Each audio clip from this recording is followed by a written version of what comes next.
Earth below me, sky above me, fire within me.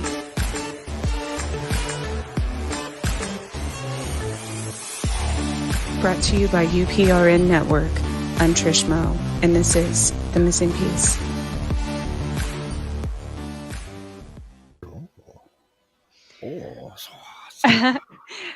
Good evening, everyone. It is Monday, July 18th, and this is The Missing Piece. I'm your host, Trish Mo, and we're broadcasting live from out of New Orleans, 105.3 FM and United Public Radio Network. Man, it doesn't feel like Monday. I have the man, the myth, the legend, Joe Montaldo. It's been a while. He's never been on my show, so I'm excited about this. And we always get to talking about anything and everything. So we kind of go off the deep in might be a good way to go off. with that. Yeah. If you could hear some of the conversations Trish and I have had, like when she was still hosting on the other show, whatever it was called. Oh, Chasing Prophecy. Sorry, don't hurt me, Jenny. We had long conversations. We were half an hour, an hour. That's when I realized, was a couple of weeks in. I said, "Man, shit, this girl could definitely host on her own. She don't need to be over here. She needs her own show, man." I mean, seriously, if you can keep a conversation with me for 2 hours, you're doing a damn good job. Most people are like, "Shut up, Joe. Let me talk at least." See, she could actually get in there and talk. See, people, if you know how to talk, you can get in there. See how that works. But thanks for having me on. I've been wanting to come on. I've been wanting to bring you on mine and get to, just to chat. God knows where we'll end up talking tonight. I always love chatting with you because we never know where we're going to go. Oh, and gosh. Sorry, guys, y'all didn't get to hear the promos because some dumb producer guy forgot to hit the go live button. So we got to do 3 at the bottom and 2 at the top. Sorry. Hey, what I can say, I got to get used to doing. I was just telling Trish, these damn hosts are going to get themselves in trouble with these promos and let a producer go get himself in trouble first thing. And what we're doing is, don't forget podcast awards. There's 5 shows up for the awards. You can find them all on the websites. Go over there and vote. You'll hear the promos later in the show, but go vote. You know I don't want to lose. If you don't want to hear me bitching, think about this. I have 17 live shows and 35 syndicate shows. I could get on everyone and bitch because I lost. Is that what y'all really want to hear for the next year until next year? Is that really where y'all want to go with this? Let's just be honest, people. Let's get out there and go vote. Look, Trish will be up next year. You'll be able to vote for Trish next year. Yes, she wasn't up early enough this year. We weren't in. It happened too soon this year. But hey, it's the way it goes. But it's good. I mean, we have good shows up. Writers of the Future's up. I'm up with The Sensualist and UF on the cover. The girls are up from the Outer Realm. Oh my God, the Demon Women, they're up. And then, of course, we have Chasing Prophecy. They're the Demon Women. Shh. I can't ever let me hear me talk nice about them because I'll never hear the end of it. So, and if anybody knows Michelle DeRoche, who is the host of the Outer Realm along with Amelia, Michelle's the station manager, actually. Yes, she does all the hard work now. And then bitches at me about it. Damn, I'm like, see, no, I'm just kidding. Michelle, if you live there, I'm just kidding.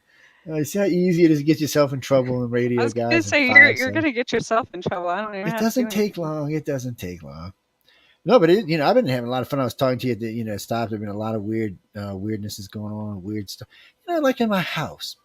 Now, somebody other, you got a ghost. So I was talking about this online a couple of days ago. So Linda goes by, she walks by. We got 3 bedrooms, and the front bedroom's a small one. It's a guest bedroom in the front of the house next to the living room. So the light's on and the fan's on. Well, we go in this room like once a month if we're lucky. And I'm like, well, that's weird. So she turns it off.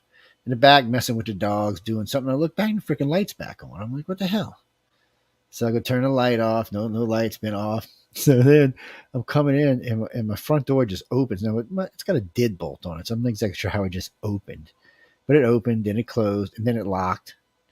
Because you can hear it when the deadbolt goes. It goes clunk. I was like, oh, okay. So I actually walked in the bedroom and got Martha, which is my 9mm pistol, and said, anybody visiting, let me warn you now, you could die.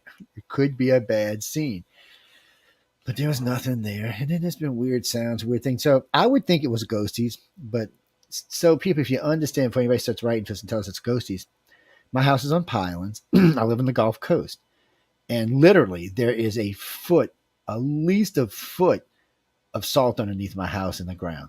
So about every 2 years that we get inundated with water. So for Zeta, there was actually 9 foot of the Gulf of Mexico under my house for a full day. So you can imagine how much salt was deposited into the dirt. 2 years Wow. earlier, 2 years earlier, there was another storm. But since I've lived here for 8 years, we've had 4 storms. The first one we had a foot and a half water. Second was 2 foot of water. The third was 4 foot of water. The last was 9 foot of water. Yeah, getting a little worse every year there, I'm thinking, but still. None got in my house, and my house is about 10, 11 feet off the ground, but still, it's weird to But take a step down your step salt. and look under your house and watch the water go shh under your house. And then just leaves all that salt. And then we're surrounded by salt water, so it's kind of hard for. I guess you could carry something in with you, maybe bring it in a car or something, but I don't know. I don't know why it would stay here. It'd be miserable. I mean, the Well, amount of but salt that's what I around was the going to say. properties. Salt, though, I've seen a pattern in this. Like it's a shift in the way it seems that, especially like witches obviously use salt for everything, Mhm. protection and stuff. But Protected. the reason I don't think that salt's supposed to draw out, it's like if you use salt to I had stained my hands with henna paint, for example, and I used a salt rock, and it completely just you wash your hands with it, it gets it out, right? Which so it's the same with like spirits or anything traditionally. But I was just thinking about this when you're talking about it being under your house. Do you think, in combination with other elements, because salt can be used as like an electromagnetic, the ions, right? It's kind of like in your body. If you don't Yeah. have iodized salt, then it causes a deficiency. So because it changes your electromagnetic makeup. Do you think it does the same thing, it has the same effect with like even spirits or interdimensional beings? Well, I mean, most of the time, salt, as far as ghosties and demons and all go, it's just supposed to burn whatever touches it. Right. So when they touch it, it's supposed to be painful to them. That's why so many witches and so many other people use it, tarots and all use it to surround themselves, to protect themselves. Because and this is supposed people before he starts writing into us. Supposedly, demons and ghosts won't go over salt because it will burn them, and if they get too close, it could actually draw them into salt, just like drying out. How you put it on a skin to dry it out, it has the same effect. It could. Also, I am surrounded by salt water, so you know spirits aren't supposed to be able to cross water because the water can carry them away. Or this is salt water with a current. So I don't know. I mean, I guess I could hover it over. There's some pretty wide bodies of water around me, so I'm not feeling. Plus, the Gulf of Mexico is only 100 yards from my house. You don't really hear much of ghost activity along the Gulf Coast, probably for a couple of reasons. One, houses get wiped out every periodically, but there are 200-year-old plantations that are still here that have survived all these, from Betsy to Camille to even Katrina, that have survived all these major storms. And they're still here. But it seems like if there was activity, it seems to go away for a long period of time before it comes back, like Beauvoir Manor, the home of the Confederacy. A lot of people go work it because they say it's haunted as all hell. I could kind of go for it, but I know for like Katrina, the damn thing was under 22 feet of salt water. I mean, the whole thing was under salt water. I mean, Right. every piece and touch of it was in salt water. So I'm kind of thinking that maybe, maybe not. And it would be one thing if it was just a little bit and it was only for a little bit of time, but this is for days on end. I mean, I think the water stayed inland for 3 days. That's a lot of Mm. salt on a lot of things. I just, if you're a demon or ghost, and it seems like even the church uses salt, so there must be something to it. But I'm not saying that could stop. I mean, it could come in on me as an attachment. It could come in on my car because my house, underneath my house, is paved. So around my house is grass and salt, but directly underneath my house is pavement because underneath the house is paved. So, I mean, if it Okay. got in the car and got out, it could get in and maybe go up the stairs or something. It's not beyond the realm of possibility. I just don't know why it would feel comfortable here to want to stay. One, I mean, the house is high activity for other things to start off with, so I don't think it would feel comfortable here. Not that we haven't lived on places on the coast before that have had. We had one house on the beach, no less, but it was old. It was actually a apartment complex. It was an older complex. You'd see this every now and then. You'd see a hand, just a black hand on the door. just a shadow of a hand on the door, and then it would kind of go up and just disappear. And then, okay, weird. Another weird thing in that same house. We're driving home one day. Somebody let out a set of white doves. They followed us 14 miles to our house and landed at our doorstep. That's Accident. Per, interesting. So I mean, it's a just few weird months shit. ago, there were two. My kids weren't here at all. They hadn't been for a few days. I left home. I come back. I might have sent you these pictures actually. Um, there were two handprints on my wall. They were like glowing. Even when I turned on the light, they was like they were glowing. And I'm like, The what fuck? the Oh, beep beep. Sorry, beep beep and beep. so yeah, so I was like, oh shit. And and around that same time, that's well, I guess for spirits, that's what people would consider like a wraith that's looking for their body or whatever, if their grave's been moved. Um, but that happened around the same time Oh, that fat we had fingernails. horrible, it was like tornado season, it was when we had all those storms. So it was raining every single day. And I thought that was interesting that all of a sudden there's these handprints and just out of nowhere. It's yeah, Because my yeah. house usually, I mean, yeah, I have spirits around me all the time for the most part, That but that could have been a not drop stuff like off or a that in pick my up. house.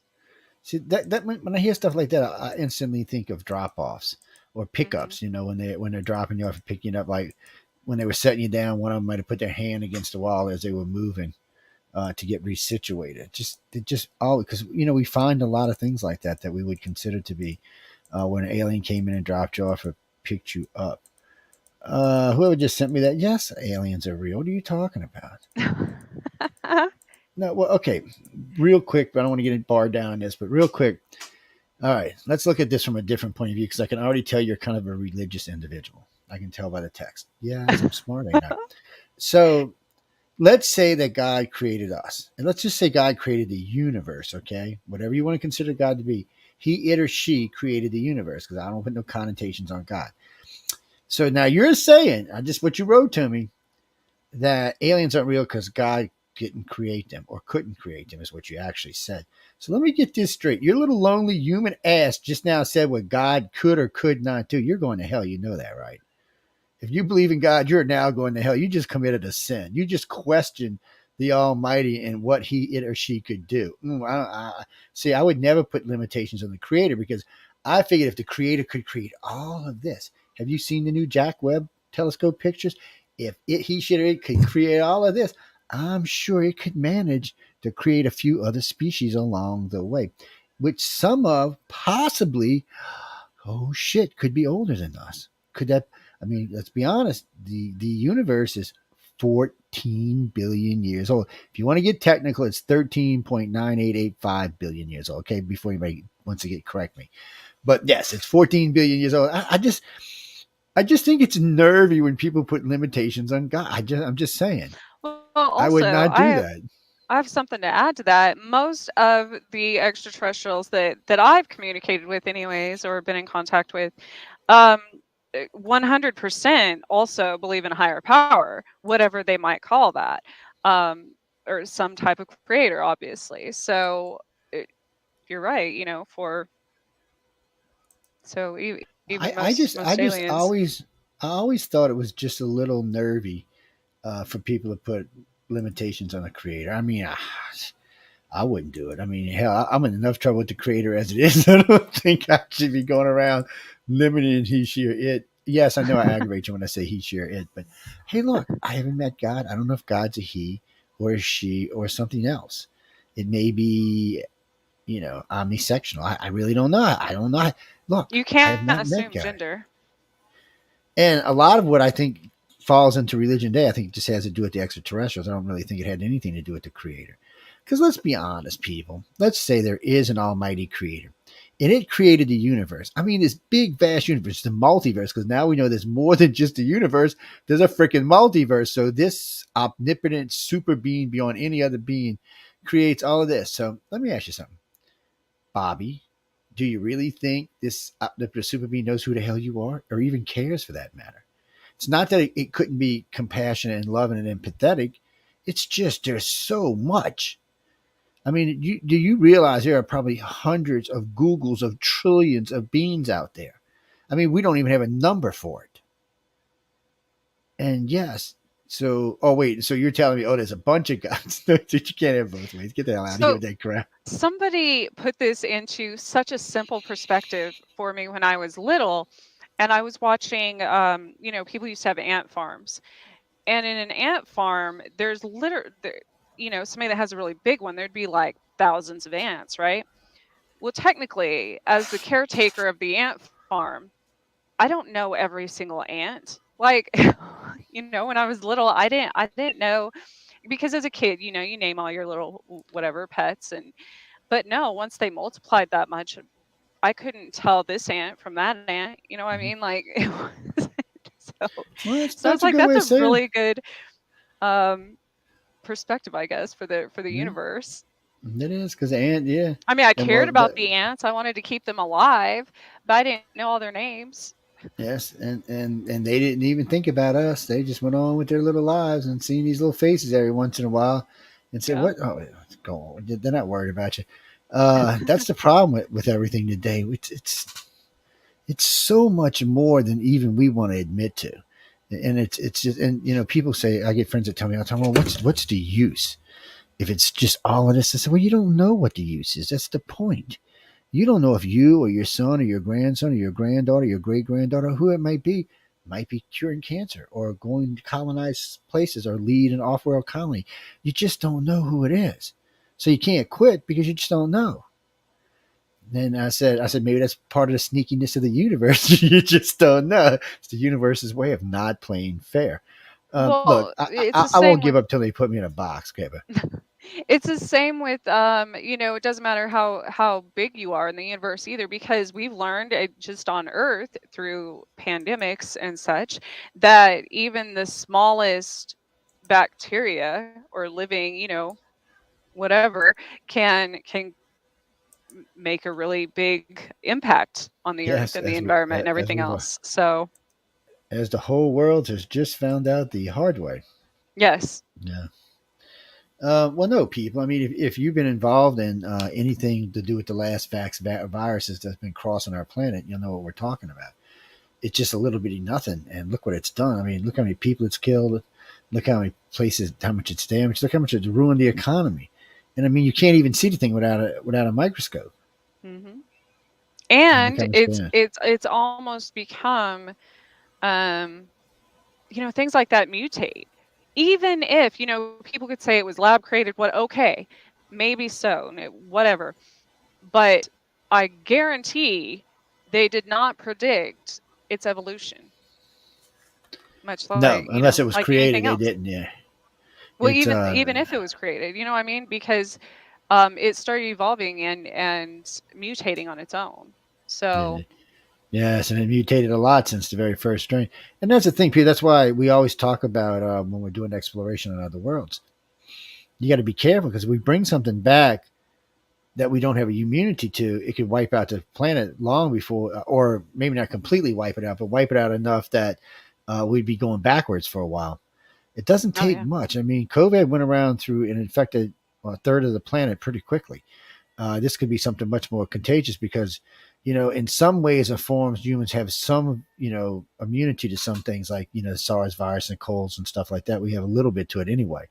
Um, and there were some people did have natural immunity, but to something that came from Mars, I don't think so. I think it'd just wipe out most of the species until some lucky bastard happened to have Unless, immunity, I was going to say, unless they're unless you were already from unless they're a Mars. contactee. Yes, if you're a contactee, you probably won't have to worry about it. It's the rest But of you poor people we're talking about. The other 6.7 billion of y'all. Yes, people, y'all might be in a little bit of trouble. that was my argument with the vaccination. And here we go. Like, I'm not getting into that. But as far as, like, I'm not for or against whatever, everybody has their, and I don't know any scientific, but I was thinking as far as, past, like the Spanish flu and the Black Plague and all of these things every 100 years that we keep repeating. it would be interesting to know how many, because some of us, like some people that were alive during 19, I mean, there's very few, obviously, um, during 1919 and 1920 are still alive. So it would be interesting to know if they had the Spanish flu back then and survived, if They might they have. caught COVID now, or vice versa, how many people in their family, because Yeah, it could of be. It would be interesting because their family might have had a natural immunity. You never know. that's what I mean. Because if they got it back then that means it would have followed their DNA and they would be immune to it now because they didn't have It's a it. vaccine back then. No, actually, no. It killed a lot of So, people before they figured out what the yeah. hell was going on. It's well, that's a problem, people. We, any colonization of any new planet, even the moon, we don't know. It's like Russia was drilling deep. They were core drilling, and we were doing it ourselves, but they were deeper than we were, and they quit drilling. Rumors has it because they ran into something that was just really nasty, but it was contained. Um, may or may not be true. I don't know, but they did quit drilling. Maybe it was finances. Maybe it was over the war. Who knows for sure? But they did quit drilling, so it's interesting. And we did quit drilling as well. So you never know what you're going to find when you start drilling. It's like when they take ice core samples that date back, 30 million years or 20 million years. It's you don't know what's in there.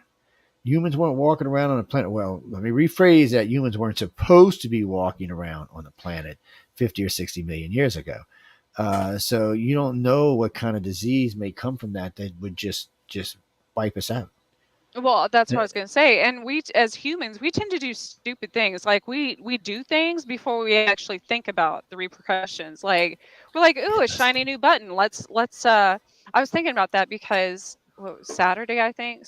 Saturday or Sunday was the anniversary for the first atomic bomb test, um, and so that's another example, like, nobody, even though Einstein 100% alerted them that there would be long-term repercussions. And they're like, "Oh, let's see what it does," and somebody hit the button. So Yeah, we do so things so like and you know that it's a it's lot. sad because so many people's families got ripped on that because there was lots of military. One of the things we learned when I first got in the Navy is they went through a lot of the history of nuclear testing and nuclear stuff because they wanted you to really understand what you could find yourself into. Hmm. And really, a lot of them soldiers were put within 2 miles. They never had a chance. They really, they all probably died at some form of cancer. Some might have made it longer than others, but they'd probably all died of some form of cancer. But there wasn't just them. There was lots of others that were in areas where there was testing done. People inside of houses within a mile to the blast. And then finally, somebody. Well, actually, it wasn't somebody. It was that poor lady who died from discovering plutonium. They realized how dangerous it was, and then they started Well, realizing even how much more dangerous it was.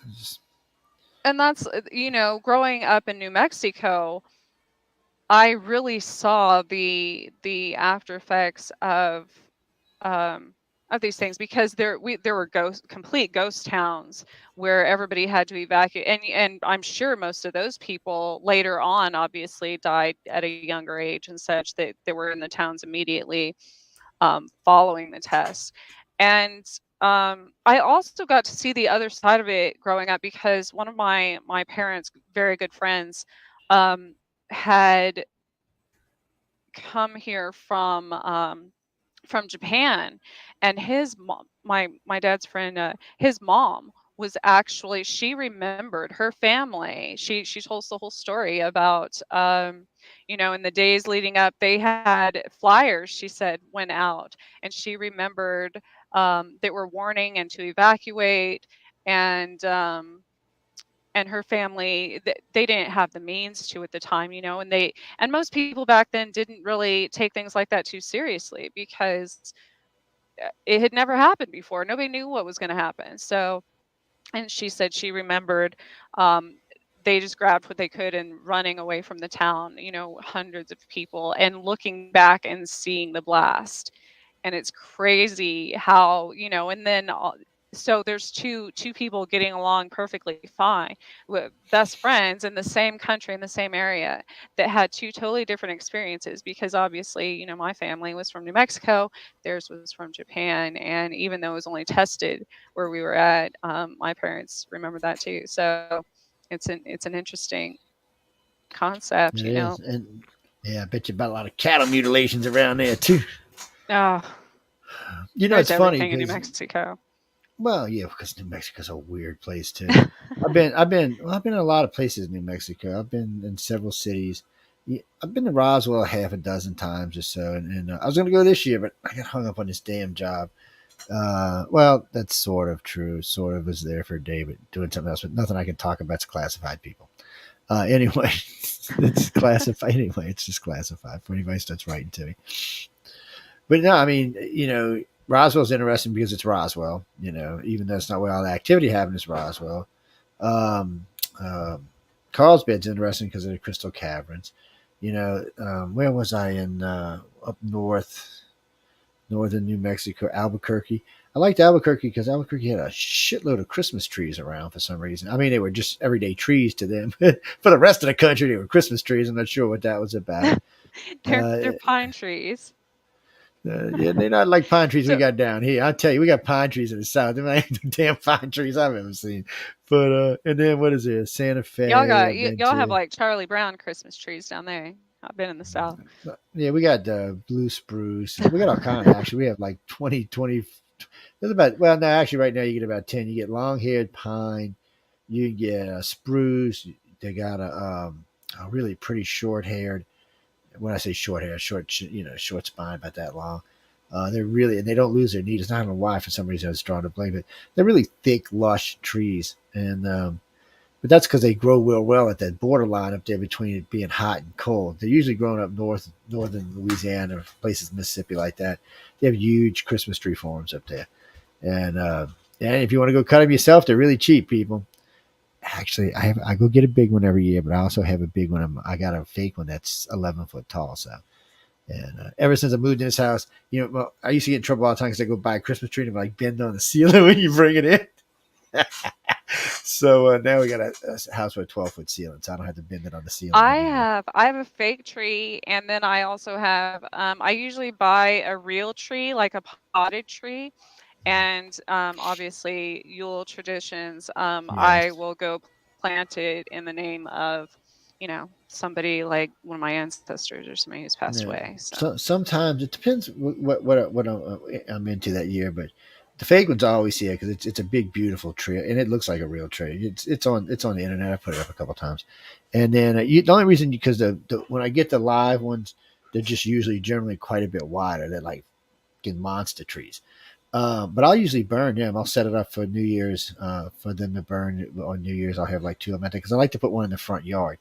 So sometimes I'll have a live one a day. I used to have a beautiful mimosa that we just decorated and let it flap. But one of the storms got it. I got two beautiful ones in the back now though.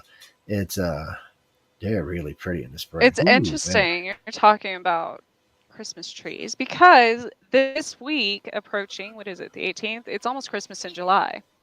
Yeah, it Most is people don't almost know what that Christmas. means because it's on the flip side.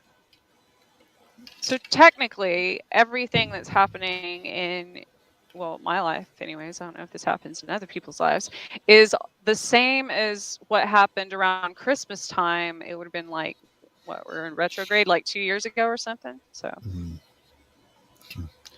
It's it is strange how all of that kind of flip flops over each other, swirls around each other.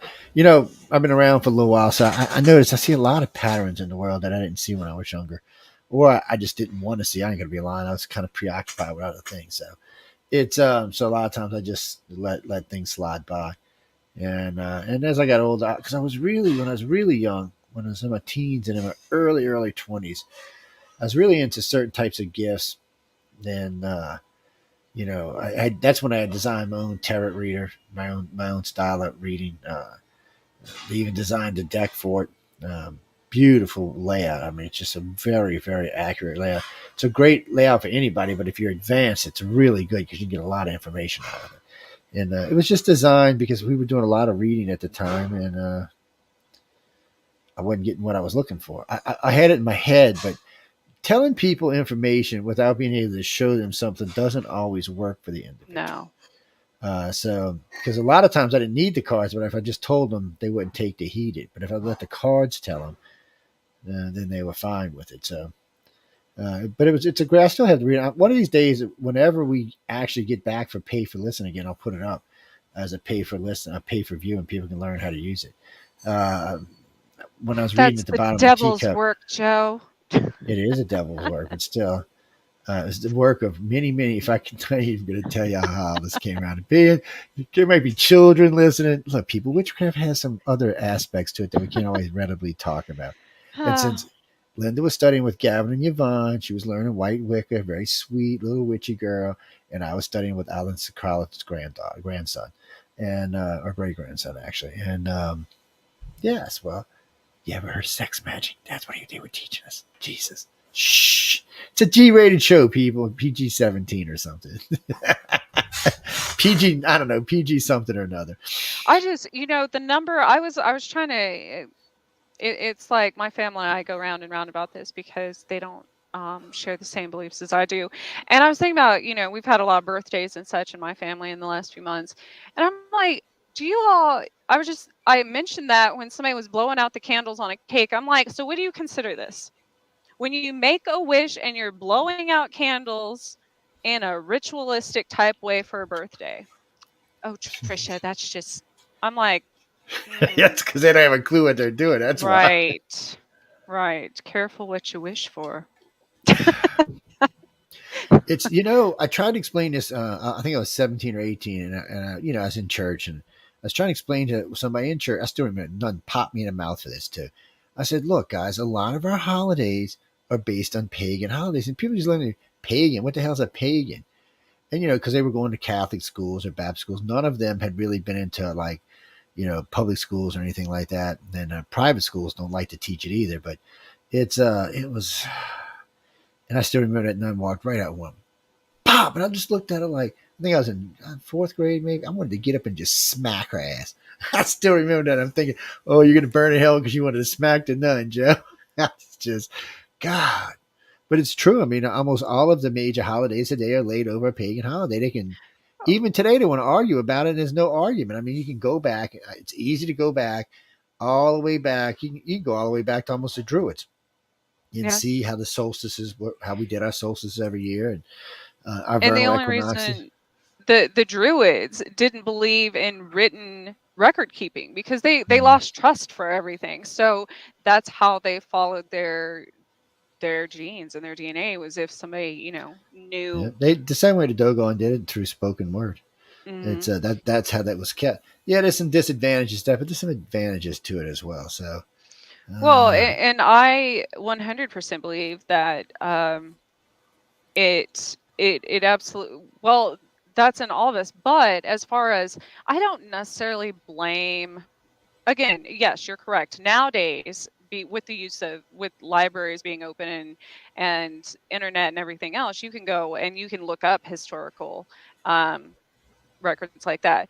But I do blame societal programming because I mean for the most part because a lot of people most things people don't know like that is just they don't know history. It's ignorance and learning and not necessarily it's because everybody's been taught something different. But it again, that's is. by choice. Like you have a choice to believe what you are told, or you can go learn it yourself.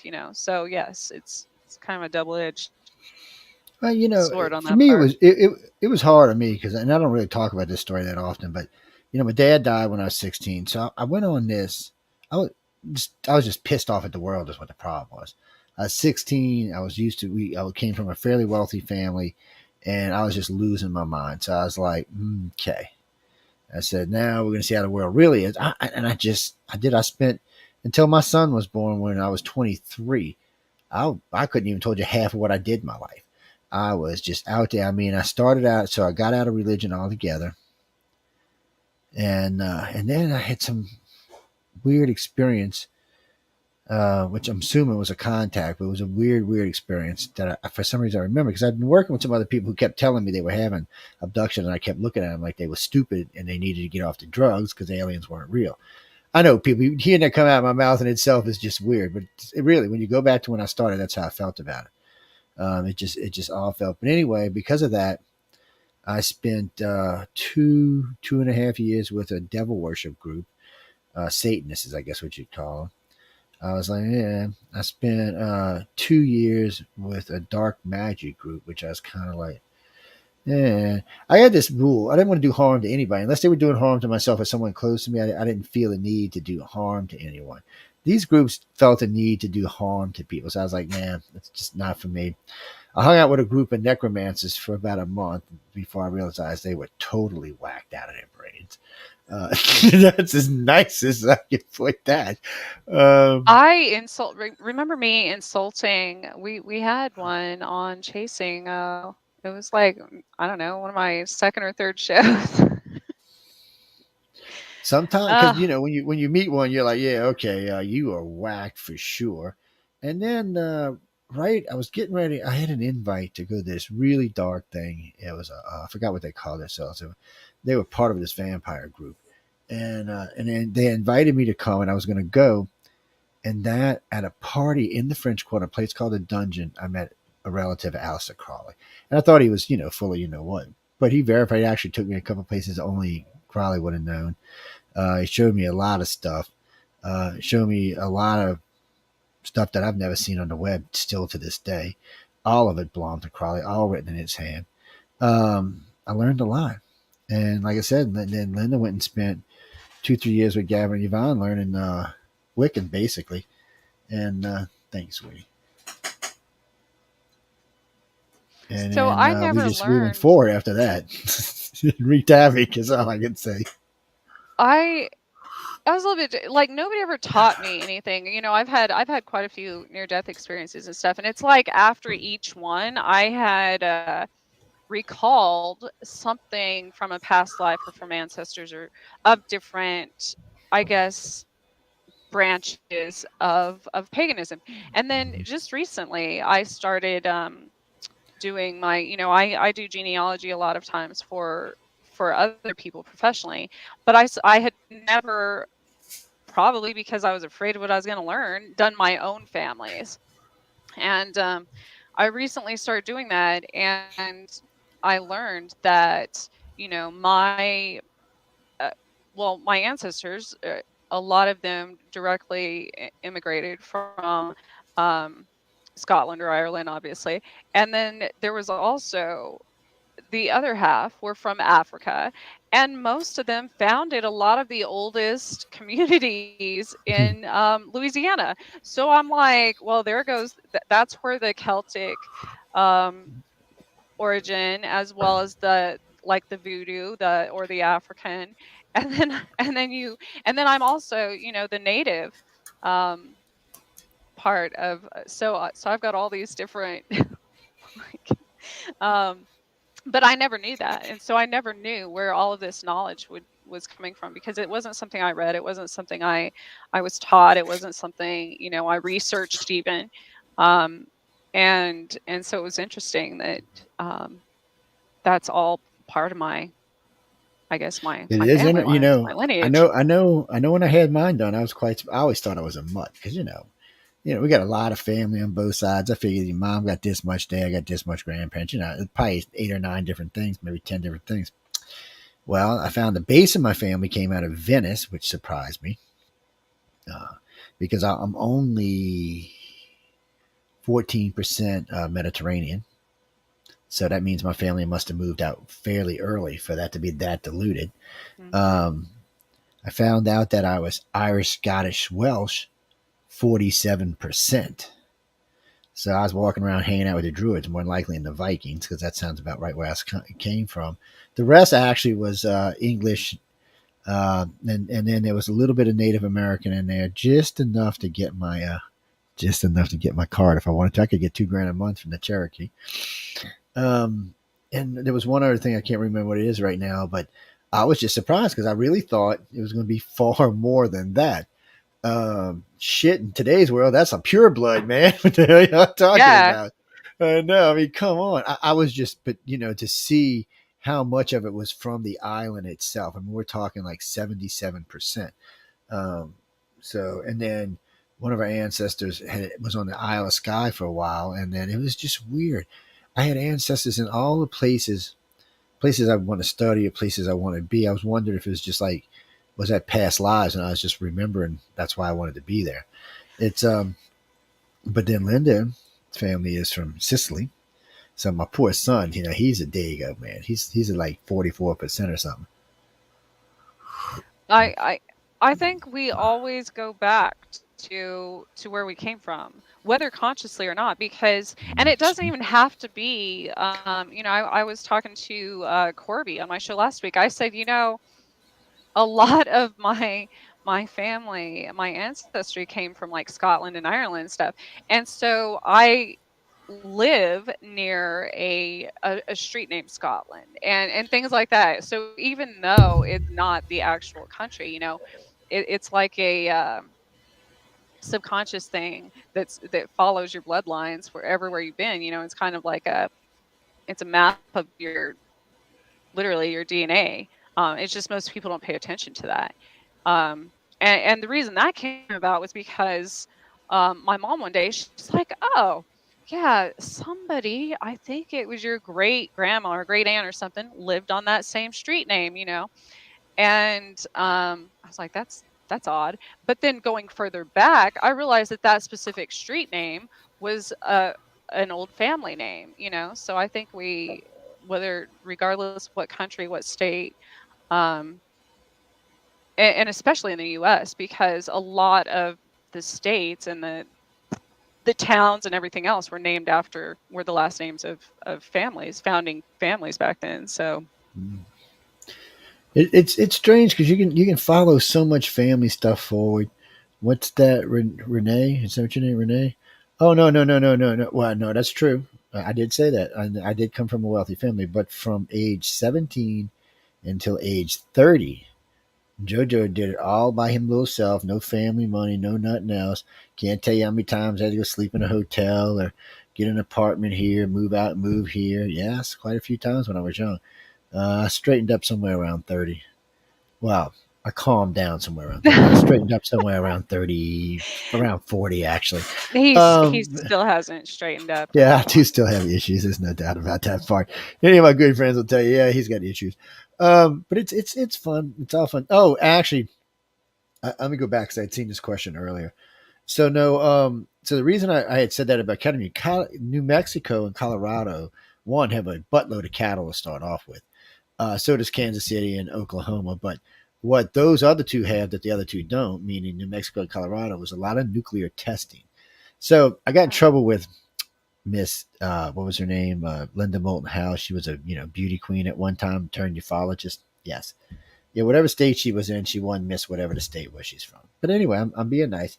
So she got mad at me because I came up with a new theory on cattle mutilations. I come up with a lot of new theories like on Betty and Barn Hill because my brain works that way. I'm a researcher with a trade and degrees. So I'm kind of like, it's just the way it works. But anyway, long story short. So I got curious one day. I'm talking to some ranchers. Matter of fact, I was out in New Mexico visiting some friends, and we talked to some ranchers about cattle mutilation. He said, "Well, all my friends like cattle get mutilation. At least he said, at least they're insured." I'm like, I looked at him like, "What do you mean, at least they're insured?" He said, "Yeah, Mhm. everybody I know's cattle who's been taken has been insured." And I'm like, "Really?"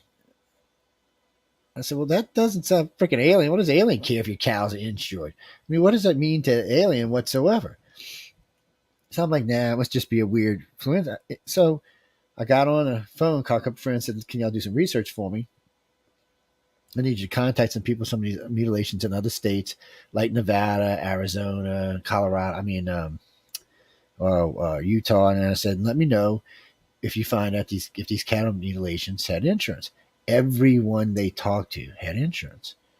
And the body was brought back. The same parts were missing. So I called a friend of mine who's a doctor. I said, "Hey, look, tell me why would you take, if you were a person, why would you take these body parts from a cow?" And I told him what they were. And he said, "Was there any blood?" I said, "No." He said, "They were vacuum pumped." I said, "Yeah, more than likely." And he said, The only thing I can think of, Joe, is that's places where certain things would absorb first, like radiation. It's where you would see it. If you were eating, grazing on grass that had radiation in or contamination, it would Yeah. show up in these five body parts first, these tissues and livers and stuff like that, and in the blood itself. So I was like, well, that's interesting. And so we did some more checking around. So I went out and visited some ranchers and I said, hey, can you show me what a cow was taking? He said, yeah, you got these weird sled looking things on the ground. Like there was two marks about 6 feet apart, maybe 6.5 feet apart. And they were just like two, like something had like two round things that just slid up and down on them or came down on them. It looked like sled marks from a helicopter. You know, I was in the Navy. I seen lots of helicopters. That's what it looked like. And I said, y'all seen any helicopters? He said, we've seen a couple of these black ones, but they're real quiet. And we It didn't was see any. Krampus. It Just was kidding. probably crap, his little bastards. And he's always hungry, so He's got a sleigh too. he does have a sleigh, and he's always hungry. It's but I, so I'm like, well, none of this is adding up to aliens. So the more I checked into it, the more it sounded like it was a government checking. So I found that eventually. I talked to the right people, but so what they were doing is they still do it. They go out and take these cows and they take them to places where they're insured. They can look it up real easy. This way, the guy don't even half the time they don't even report them. The sheriff said that in New Mexico where we went, he said they hardly even report them anymore because they're insured. He said the only time they report, they'll call us and say, "Hey, this happened." We'll send them a report back. We don't even go out anymore. He says it occurs that often. He said the cows are insured, so the insurance company pays the cow. Because the cow's anywhere from 3 to 10 grand, unless it's a breeder. It's even more than that. Were these And dairy cows? no, some were dairy, some were beef. To just whatever happened to Huh. be in the area, and that would live in there and breeding. And being that it was mostly rural climates or rougher climates, it was probably beef cows. Um, but no one could show me where. So then Linda Moulton Howe comes up with this new thing. Oh, they took the blood. I said, no. I said, a vacuum pump can drain a cow. And I said, since the 50s, we've been able to do this. I said, a Yeah. vacuum pump, that's how we use it. Fill air conditioners out to suck it out. Look, that's not going to work. Then she starts, well, they took the heart from inside the sac, inside the other sac. So I asked the vet about it, and the vet looked at me like, what the hell are you talking about? Are you stupid? I'm telling you. He said, well, he said, no, the heart's just like whatever animal. He said, what kind of bullshit? Who's been telling you that crap? I was like, that was it. So next time I seen her, I challenged her open. I said, look, girl, I said, I said, you've been on with this same thing for 30 years. I said, you claim to fame, and guess what? You were wrong. And I said, as soon as you admit you were wrong, we can get on with the research. So, well, she still won't, but I've done Wait, enough who? damage to it. Well, Who? who said the take the heart from within the heart? So Linda Moulton Howe said that there's a sac She around the said that. heart. Yes, and that Oh, they were taking it from inside the sac of the heart without cutting a hole or damaging the heart. Well, one, I couldn't verify that anywhere. No one could verify it. Look, I got a lot of friends that do research, and but at I one don't time we know. had more than 100 people looking into it. Well, I don't know biology or anything, but here's why this is relevant, and here's why me and Joe and I's conversations go off the rails here because one, a few like fall back, my air conditioner went out in my vehicle. My vehicle's pretty. It's newer. I've only had it 2 years, and that's exactly what the mechanic said. He's like, I don't know how this could have happened. It's literally like somebody drilled inside. There's no damage on the outside. He's like, I don't even know how this could happen. So that's one, which you just said is why it's relevant. But second of all, I just posted on, I don't know, like TikTok or something. I had a peach and it was shaped like a heart, and I made a joke that it had a hole in it, like my heart, because they thought my heart had a hole in it. I have AFib and stuff, and I've had two Yeah. heart attacks. So how that's another question. So what you just said, what if that could happen to people too? Because there's people with holes in their heart, and there's been 3 people randomly mentioned. They're like, well, maybe you have a hole in your heart this week to me, and so what if they for what purpose would that be if they're doing that to animals and people? Like what? Although something like For that, I would assume would probably be more coming from the government rather than yeah. Yeah, it's the definitely from the bees. government because, well, we couldn't figure out a reason why the aliens would take all the blood in and take those parts and then leave the cow. It didn't make any sense. I mean, if they would took it up in the ship and the ship was moving, why would you bring it right back from where you picked it up? It just didn't add up. And they Because could it have was someone disposed of it else's. anywhere. It was something else's property. Yeah, for the government, that's how the government would think, but an alien wouldn't think that way. Alien would just throw the damn thing over wherever it was at, throw it out in space or something. It was no reason to bring it back to the planet. It was dead. What do they care? And they got the cleanup crew. We all know about the cleanup crews for the aliens, so they would have probably came and got it anyway. So there's no reason for them to have, for the aliens to have done all of this and then left the carcass there. And what were they using the parts? Were these delicacies? Were these parts of the cow delicacies for these aliens?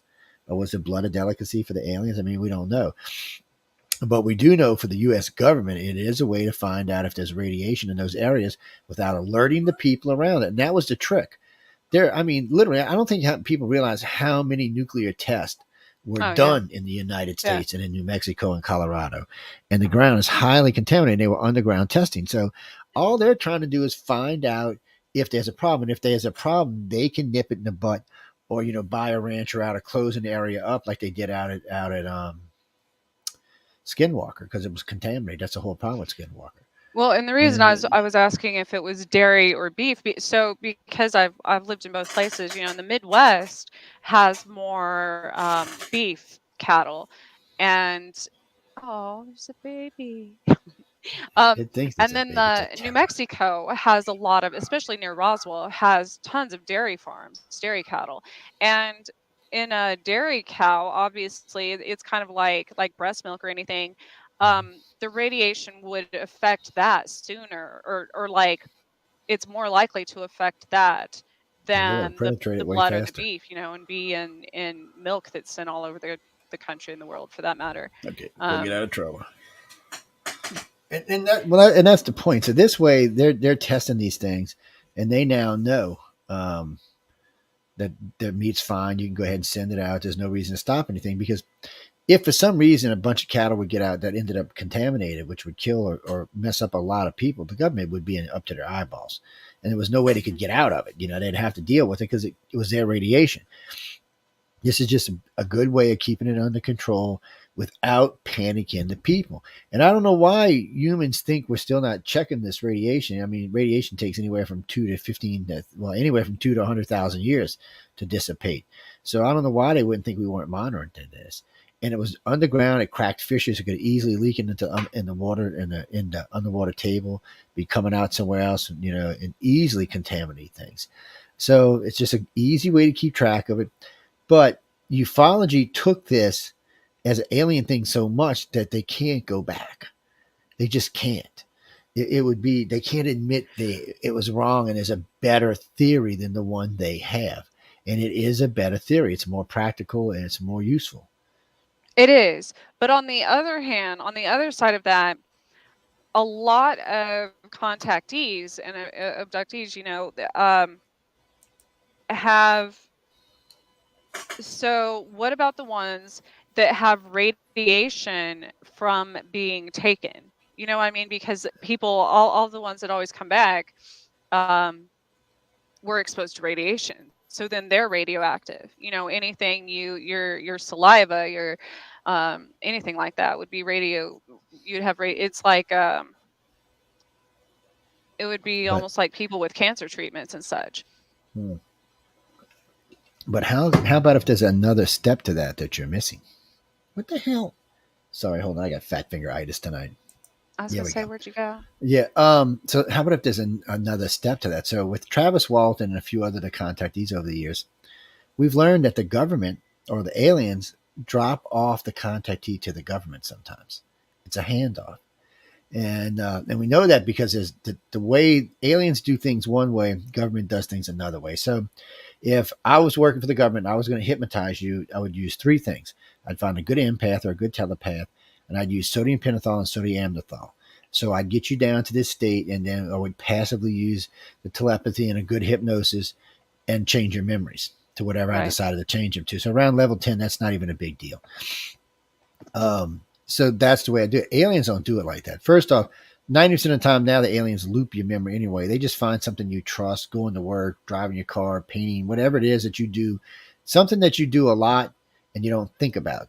They'll just loop that Hmm. memory when they take you, and they can take you for days, hours, weeks, or months, and still you would just never know because it just loops the memory. They used to not do it that way, but because of researchers, they changed. Missing time just about completely went away now, not all the way, but a good way. About only about 5 or 10% of our cases now have missing time in them. Most of them now have some kind of weird time, steady time, gain time, forward time.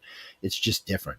Unless you're like me and you take screenshots of clocks and then Well, but see, that could be other things too, because so if you're very empathic and you're very telepathic and you have just a little bit of telekinesis in you, which a few of us probably do, and you've been around the aliens a lot, you can actually, for lack of a better way in this, you can stop time for a little while. And you do this completely subconscious. It's not. I don't think anybody does it on a conscious level. But over the years, I've noticed people I've met, they'll be telling me something. I said, "Well, that that doesn't quite sound alien. That sounds more like you had control." And I've had a few of them tell me that they've used it in panic to get away from a military abduction. oh my That they goodness. just stopped it for like 8 or 9 seconds and used it to get away. Now, this is something we're just Wow. bringing out. I don't even think this has actually been brought out in the field. Now, you watch. Now, we But talked this about is this tonight. Everybody and their mama is going to be claiming this is their theory. You watch. Go ahead. no, I wasn't going to say that's my theory, but that I was about Not to you, say no. before you explain that so one of the times that one of the most traumatic experiences of my entire, which all this shit's going around now in my house because I'm about to say this, of course. So, anyways, one of the most traumatic times I was taken, I there was a plane flying in the sky and there was traffic and there were people and all of a sudden everything stops. Everything besides myself and my kids, and I was like, everything's frozen. Why is everything frozen? And I was scared to death. I mean, this there was like, men in black type people, and this was outside of a major military base as well, chasing me and everything, and everything stops. I'm like that plane's not. Like we were the only ones moving in my entire environment. I thought that that was them doing that. No, it was probably you. You probably panicked, I did and you panic. did it. That's what I'm saying. You did I it. had no, this was back when that was the first time I was very religious.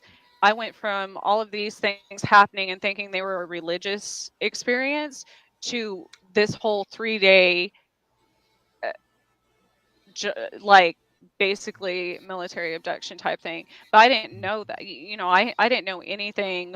I hadn't remembered all of these things at that time in my life. And so of course, I panicked. I mean, there were giant ships in the sky and like everything stood And still and people chasing me for no reason. You know what I mean? It wasn't like a no, it's just for some reason there are a few people I've met over the years that can do it, and it, like I said, it is usually pure instinct. It's just, but you know what's interesting about that? So one of the things ICAR used to do, because we're actually in the middle of, we're going to start a new organization because we're retiring ICAR, but one of the things that we used to do is we used to track abilities that contactees and abductees had, things that that they had, but they really didn't know how to use, or they hadn't really used, but they knew, like empaths. Every contactee is empathic, whether they know they are or not. It's not real hard to tell if you're another mhm. contactee, or if you're empathic, you know right away. A lot of them are telepathic, and some of them are strong telepaths.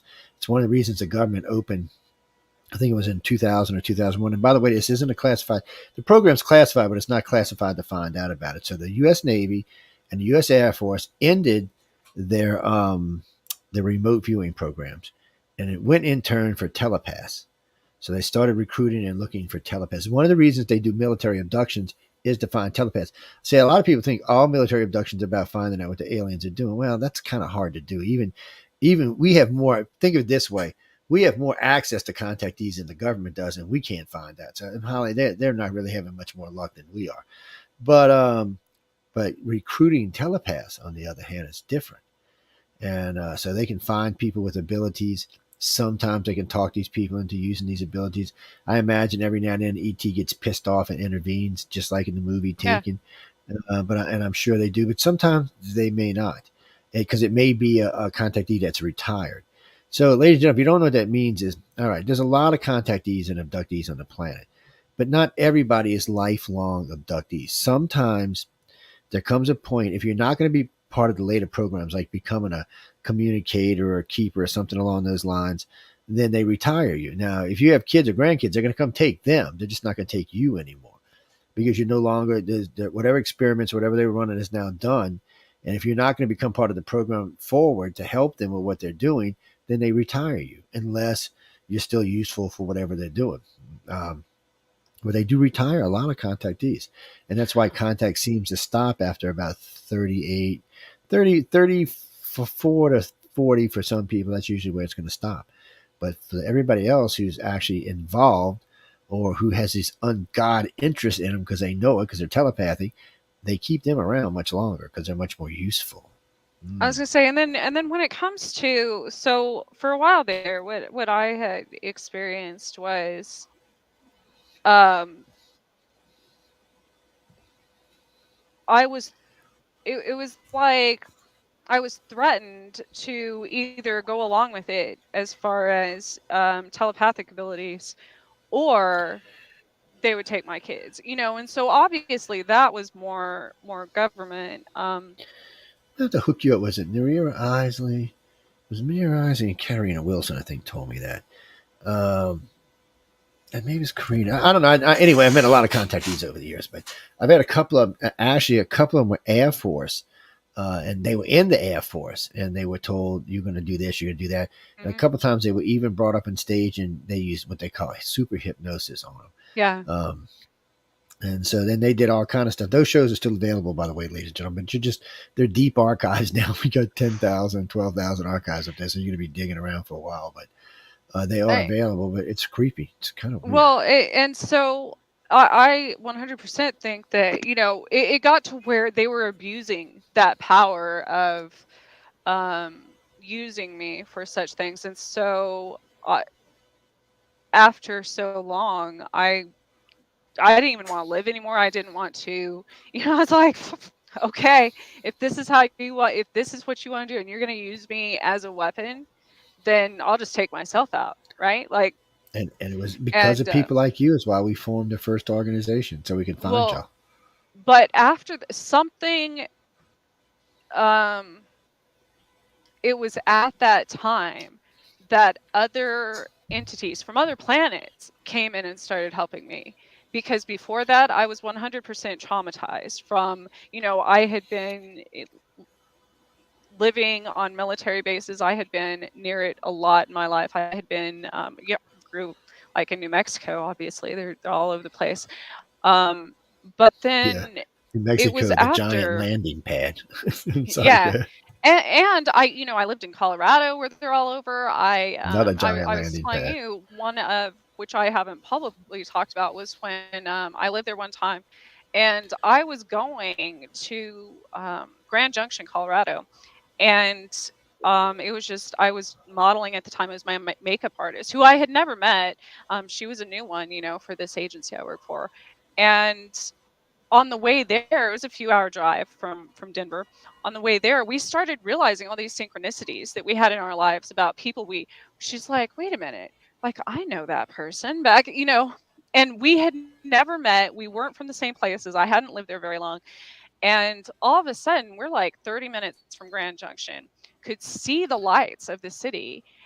We were going to be, it was still dark though. It was really early in the morning because I had to check in by my contract by a certain time. And so based on our timing, we should have been there like 30, 40 minutes ahead of time, checked in the hotel before I even had to show up at my contract.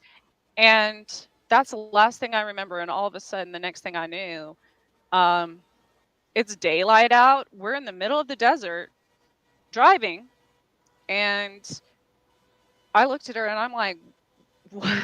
What? And again, this was, you know, like 17 years ago. So this was before I knew anything that I know now. And I didn't even remember this happened again until like a few years ago. And we're in the middle of the desert, don't even know where we're at. and we come to a rest area, and I get out and go look at the, there's a map, and we were halfway through Utah. And um and then after that, and it was almost noon, so we lost a good like 6 hours there, and ended up in halfway through another state. Well, I I didn't know love until those. recently that that's where, there's a lot of major bases there. There's like Area 52 there. Oh, there's all kind. Look, I tell people all the time when you're in a little four-state area up there, you are in like the heart of government secrecy, man. Between New Yeah. Mexico, the top of Arizona, all of most of Nevada, and part of Colorado, you are in like, oh, wait, don't forget Utah. You are in just like secret heaven up there. There is a buttload of stuff goes on up there because it's in the nothing can get to it. I mean, yeah, you get satellites to fly over; they can cover any of that up anytime. So there's no other way to approach it without being part of it. You're not getting in there to find out what's going on. I mean, I've talked to people at Area 51, 52, and 53 because um, Charles Hall worked out at Area 53. He was an officer. He was the weather guy is what he was. He was the weather guy. He's a meteorologist is what he was. And he's the one who turned us into tall whites. Nobody would believe him. Nobody would talk to him. This guy had like 4 PhDs. He's brilliant, but he wrote books in a methodical way, and he'd spoken a certain way that made it hard for people to stay and listen. And I didn't know when I first met him. I said I knew for a fact because of all the stuff and all the voice stress I've taken over the years and facial recognition and body language. I knew he believed what he was saying, but I didn't know if I believed what he was saying. That was the Right. thing. I mean, there was no doubt that this man was 100%, him and his wife were 100% convinced this is what happened. And since he was kind of a brilliant guy, I was kind of thinking, did he just dive over the deep end one day, or did they shoot him some drugs, give him some LSD like they did back in Nam or something? And so I brought him on the show a couple of times, 6 or 7 times, actually 3 books, yeah, at least 6 times. And we talked and we talked, and over the years, every now and then somebody would call, and so finally we ended up with 2, 3 state troopers now that came forward and said that they had seen one of these tall whites, a half a dozen or so casino workers, 4 or 5 taxi cab drivers. And so it gave light. Now, by saying this, ladies and gentlemen, it doesn't 100% say what he was saying was true because sometimes stories take on a life on their own. So, I mean, but 3 state troopers, well, there's 2 state troopers and a couple of security guards from the casino. So they just didn't look like the type that were going to lie for any reason. And it wasn't beneficial for them. They hadn't retired or anything yet. So telling us this was just kind of like, okay, because if I'd have used their names, they'd have been in a buttload of trouble. I would imagine. Same thing with the security guys, but it freaked them out so much they wanted to talk to somebody. And Hmm. since we had an investigation, they talked to us. And we talked, we flew out, we talked to a bunch of cab drivers, we talked to a bunch of casino workers. And what's interesting is none of these, they were just casinos. Nobody knew each other. Nobody in all of these people we're talking about, none of them knew each other. And all were giving me the same story. Freaky, weird, tall people with big sunglasses on. They were really, really tall, like almost 7 foot. The guy Yeah. said, what a guy told me, he said, maybe Ed Jordan looked like he was a midget. And I was like, damn, how tall. So, and he said they were kind of cranky, grumpy looking things. Um, but they gave the same description. They were pale looking, like they hadn't been out in the sun much. One guy said it kind of looked like a vampire skin or something.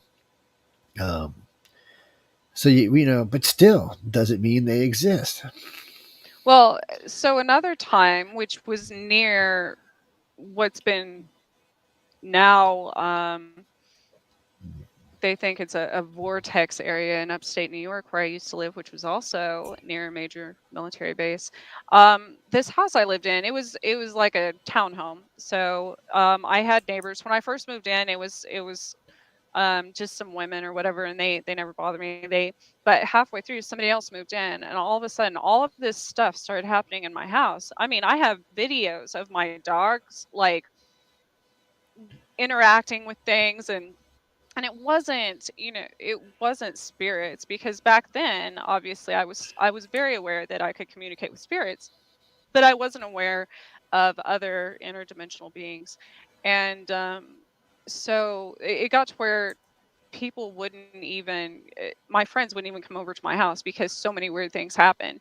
And my kids, my daughter was like 2 years old, and terrified of these things. She would, even though she couldn't really talk that much at the time, she would still point them out. And it, this was the house that had 9 stabbings throughout history at different eras in time. And one morning we were having breakfast. I had a back door and we shared the back porch. And there's this guy standing there, very tall, over 6 foot. And he had like a black hood on, like a hoodie on, and bald and very, very pale, and just standing there staring at us. I swear to God, his eyes were glowing, which now isn't odd to me because I know that happens. But so I was like, maybe it's just somebody on my back porch. No, every time no one ever saw these. I mean, it got to where my neighbors were asking me. They're like, "Do you know who lives next to you now? Like, have you ever seen them leave?" Nobody ever saw them leave. No, nobody ever saw them come or go in any way, unless it was like in the middle of the night. And they always wore a black hoodie. They would even, some of my neighbors started asking because they had this window that sometimes was open in their front. You could see like a dining room table or something. My neighbors started asking me, they're like, they just sit around this table and they're like, they don't eat, they don't what. And I had this, like, I don't know, joining door that came through my attic, which the whole top of the house was redone, and that's where my room was. And I was like, there's something that I can't see. And I could see spirits, so I knew it wasn't that. I'm like, there's something I can't see coming into my room every night. And it didn't feel like, it wasn't the same presence as from when I was younger and could remember like different extraterrestrials and such. It was a very it felt more dangerous and more aggressive and more something that's terrified the animals and kids and everything else. So I don't know, but there were like 4 or 5 of them lived right next to me for for a very But long time. so I'm saying you just never know what's going to see. Now here's a little different where I'm living right now because I have control. I have property around me, not as much as my partner does, but I have property around me, so it's a little bit hard. And I got water on 2 sides and land on 2 sides, so it's a little bit different here. You're just not going to walk up without being seen. Of course, my house is so quiet. I don't know if I hear you, but the damn dogs would. Them little vicious chihuahuas I got would go ape crap. But when you get into all this stuff, you never know where it's going to go, why some things happen the way they do. The weirdest shit will happen in the weirdest places at the weirdest time, and you're like, "What was this for?" I'm talking with a good friend of mine. I was hoping she'd be listening tonight, but um, we had some weird events went on. So, and she asked me, she said, "Well, how come do you think it was you?" And I just paused and like, "Well, hell if I know." Because, but then some other friends of mine just recently said, well, Joe, how many people do what you do in the field anymore? She said, MUFON's got some little funny make believe abduction thing over there, but they don't, I mean, you don't even hear anything from them. He said, nobody else is really doing it. He said, ICAR's the only one that does real abduction research. And he said, I noticed anytime y'all put out something new, 5 weeks later, somebody else is preaching it's theirs. I said, yeah, but it doesn't matter because we put it out first and we can always prove it. So it's like the blood type study. Like going back to Linda Moulton Howe, 2 years after we released it on Ancient Aliens, she came out and said it was hers. And we were on the same episode of Ancient Aliens the second time, my second or third appearance on Coast to Coast. We were on at the same time. And I'm thinking, really? I was watching and thinking, really? You got to be freaking kidding. Breathius was like, good judge. What can I say, man? But it's like that. And so I asked a friend of mine that was seeing her, went to see her at a lecture. I said, ask her why we decided to do the countermutilation. What was behind it? What was the funding? And she had no answer because she wasn't the one that did it. We actually started it so I could find you or you or you or you or you or you or you. Because since the majority of people who are being taken don't know they're being taken, 98% have no idea. Right. We were looking for ways that we could put out tests on different websites and stuff. And like if you went by and said, oh, I'm RH negative, I'm O negative, that's interesting. Well, look, have you ever had this happen to you since you're O negative? And it helped us to find, but it also helped people who want O negative sometimes to go take the test too and find out, hey, look, we might have a potential contact in your abductee here. and it allowed us to find a lot more. That's why MUFON and them never could keep up with us because we were smart. We were out hunting. We still are every day. We're always hunting contactees. And no, Daryl, it's not like Daryl Simpsons. We're not hunting them to get rid of them. We're just hunting them because we want to be part of the group. Our goal is by 2025 to break 100,000 cases. So we're at 87,005, I think, right now. So that's our goal, is to break 100,000 cases. That'll be, I think, yeah, well, it'll have taken 30 years to get to them, but still, I think it's Do you 25 years think right now. that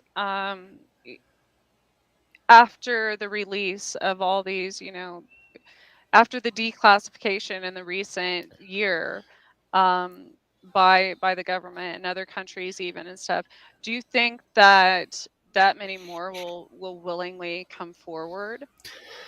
Hence, what did they actually declassify? Right, that's true. So, I mean, they showed us video imaging taken from jets, which is cool, but we'd already seen that from Mexico and a couple of other countries. It didn't amount to anything because, okay, it looks cool. Right. It didn't shoot our jet down. It didn't really even interact with our jet. It just went on about its business. So, I mean, what can you get out of But it? I mean, it did make people start being Some more people, yes. accepting of talking about it. And it also made Me, more. I was totally different because, like I said, I was threatened so much that I literally passed a stranger on the street who looked like a homeless man. Of course, he was probably like some sort of, I don't know, walk in or something. But he said, he just randomly told me, if no one knows you exist, then it's easier to get rid of you. And It's I'm very like, true. That's why I went public. because and that's exactly why I did as well, because it had gotten to where I had completely isolated myself and I was And it's completely afraid of very everything in the world. interesting. Oh, get him, cat, get him! It's Yeah. little tail. Tail's about to whack you. I Oh know wait, she she's turned around. chasing something. They but it's interesting you said that because that's exactly what happened to me. I was around. I think it was 28, and I was into a lot of stuff at the time. And I remember I was out. I was in the quarter. I was sitting down. I'm not gonna tell you what I was doing. I was being bad, besides drinking. And this guy came and sat down next to me, and he told me the exact same thing because Hmm. he said, keeping yourself hidden is an easy way for them to take you out, Mister Joe. It's just how he said it. Yeah. And I looked at him like, because I was loaded as all hell. I looked at him like, yeah, sure, do whatever. And he got up and he walked off, but it stayed in my damn head. It wouldn't leave me alone. So Yeah.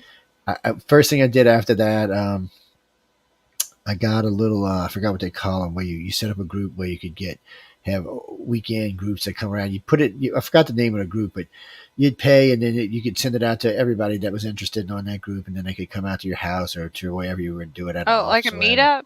Yeah, that's what it was, a meetup. Yeah. So we started doing that. And then, a couple of years later, we were still doing that, and I was reading tarot online because a couple of friends of mine asked me to do it, so I was just doing it. I was charging to do it, and I know people. I don't do it for free. Sorry, because I'm really really good. But anyway, I was doing it online, and this guy, his name was Ariel Saint Sinclair. Okay, he said he was a direct descendant of Christ because he's a Sinclair, and that he was an alien abductee. And I had been being indulged with alien abduction shit for like 6 years now.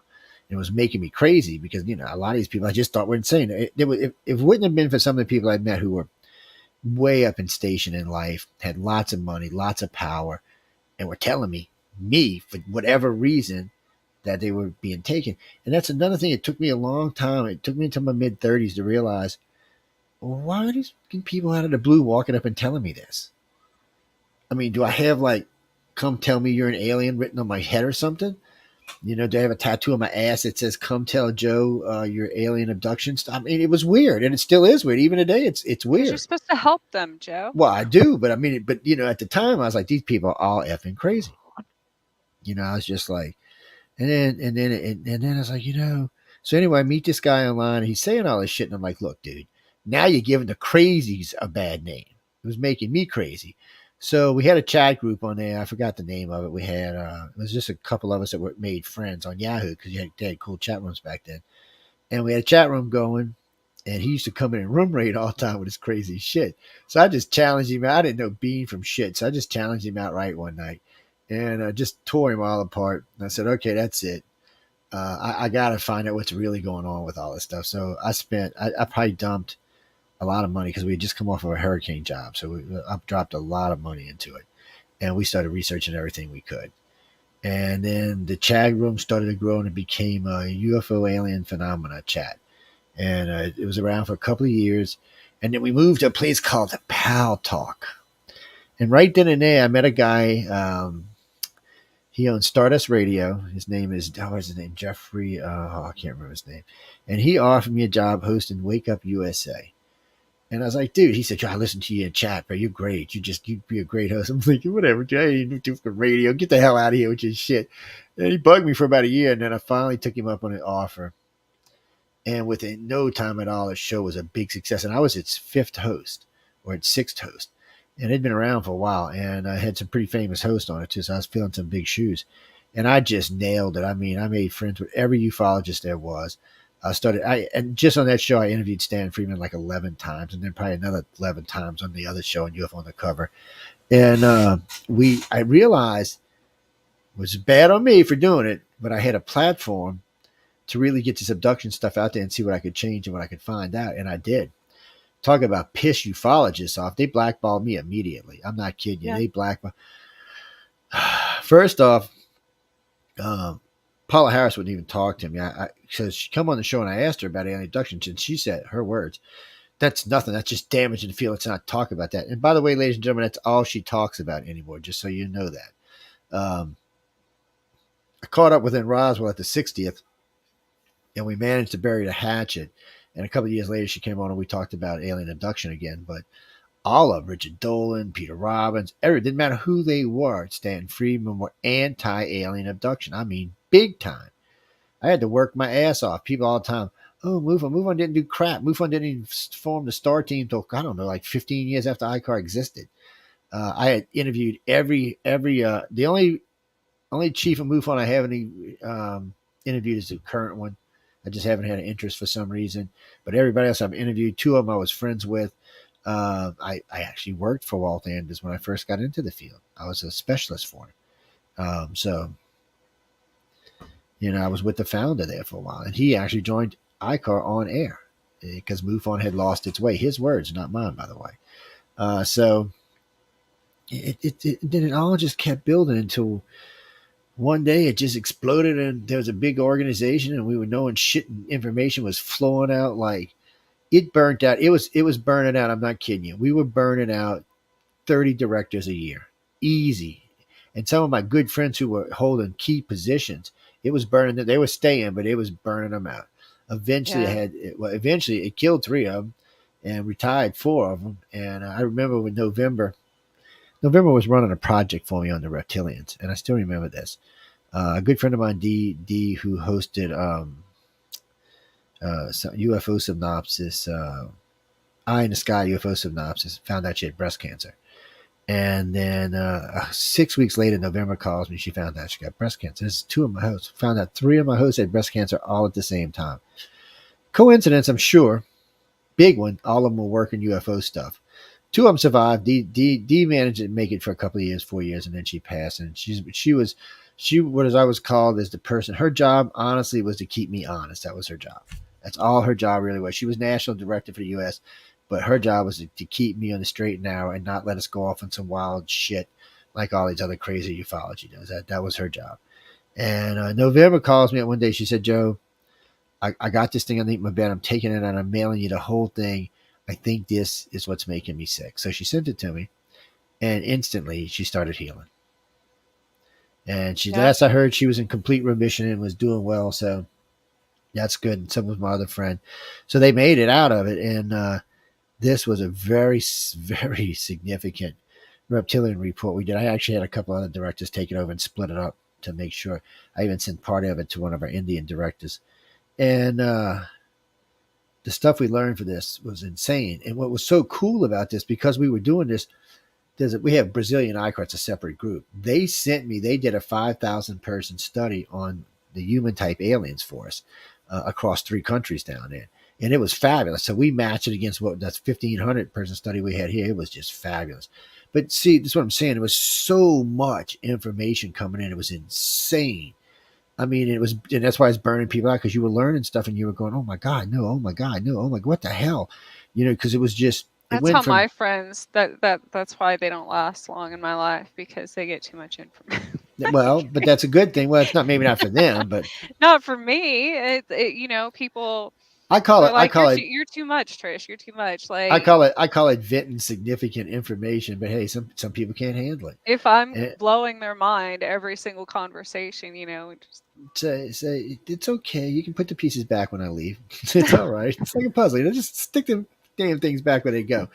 but It's it literally, that's how most people on earth live. Like the human mind, um, unless you've been like mine's calloused to such things that it's kind of like people in the military and stuff that see violence or see dead people or like EMTs or police officers or anything.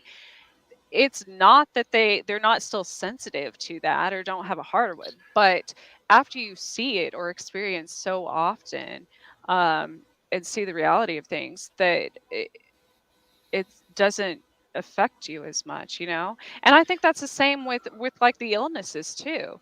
I have been given, that's another thing with just going public with stuff, because I had already been, without going public, I have had everything you can imagine in life. And they specifically told me, well, it was one time through my daughter, actually. She said in a completely different voice that sounded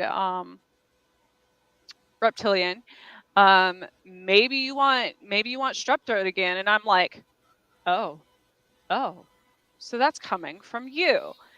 When I don't do what something wants, this was back then, I get an illness or I get a disease or I get whatever. And it was getting out of that mindset that was, enabled me to heal myself, obviously. But yeah. Well, whichever strep's a may bitch. continue. I used to get it all the time, so I feel for you. I know what it feels like. Well, I mean, not just with strep, but they knew that that would cause my immune system to attack itself. So Yeah, since because I it's had Lyme serious. disease, um, It's definitely serious. It's all of that stuff. But it's not uncommon for contactees to have issues like that. It's weird for me because some contactees are the epitome of what I call health. I mean, they are perfect. They look fabulous. Their body's fabulous. It has no issues. They're going through life just la da da da da. They ain't never been damn sick in a day. Lucky if they even get a cold. And it's just weird to watch them. And then there's other contactees that are somewhere in the middle, but well, not most, but about a third, maybe even half, usually have weird health issues. I don't like to talk about it because my sister gets mad at me, but my sister used to have every weird, if it was a weird disease like geographical tongue, just cracked toes. I mean, stuff, things even that's the how I was doctors, yeah, too. Yeah, stuff that the doctors like, really, Steph? What? They look at my mom like, really? What? And I was not that much. I was only 7 years older than her at the time, but I was thinking, damn, and I didn't get anything, but I did get sick. I got like chicken pox and all that shit when I was a kid because we all got the shots. But and by the way, ladies and gentlemen, in case y'all didn't know this, if you're under the age, I think it's 34, 33 now. It might even be 30 now. Oh no, I'm sorry, it's going up, not down. So no, if you're under the age of like 37, you're not immune to smallpox and yeah, other they've had really yeah, outbreaks yeah, and recently. other really nasty diseases because remember there's a bunch of vaccinations we quit giving. People don't realize this, but there's a bunch of vaccinations we quit giving out because, as far as we're concerned, the disease has been eradicated. So that means you have no protection. Whereas I still got protection because I'm an old bastard, but all the rest of you poor bastards don't, and it will kill you dead. It is not a nice disease. I just worry because we don't know where some of this stuff has been coming from, whether it was accidental, whether it was intentional, was it a backfire or something else. Nobody really knows. And somebody wrote to me the other day and said the aliens, excuse me, Hmm. said the aliens. I'm like, why would the aliens do that? He said, well, Joe, you've talked about the great pandemic with the aliens. I said, yeah. I said, in 7 days, everybody was dead except for the contactees. That's a little bit different, my friend, than what we're talking about right now. I I mean, think I know 100% that sometimes implants, I don't know where they're triggered by or by whom. I would assume that's government also can cause illnesses as well. Well, most and that's true too. They can most implants. I, I hate to use numbers on this, but I'd say 90%, 80% are government because Right. ET. Because Right. so, ladies and gentlemen, if you don't understand this, first off, ET doesn't need an implant to know where you are. No. Whether a gray reptilian human, they keep a telepathic link. It's a low level telepathic link, and they can keep it from great distance. And I'm not talking like across some country. I'm talking about across space. So they in most contactees, if you're aware contactee or an abductee coming into being aware, a lot of times you can sense it. You'll feel it.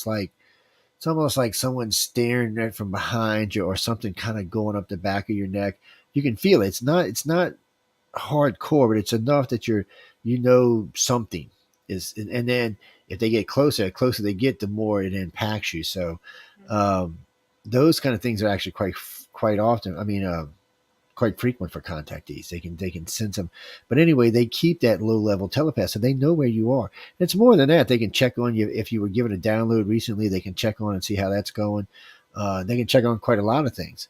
It's a good way for them to keep a tab on you without because they're checking in with your mind, so they're both checking in with your subconscious and your conscious. And remember this. I always like to tease people about this. Think about the little gray who came to your house and took you out and brought you to the spaceship, okay? That gray, that 5 foot gray, maybe six, but not the little 3 foot, but this 5 or 6 foot gray. He's the same gray that abducted your grandmother, your grandfather, your great grandmother, and so on, all the way back to the time this started, whether it was 10,000, 100,000, or a million years ago, it was him.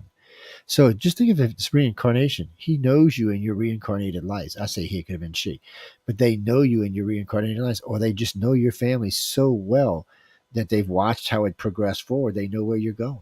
They know who you are. It's going to be hard to outfox somebody who knows everything about you, your family, and everybody associated to your family.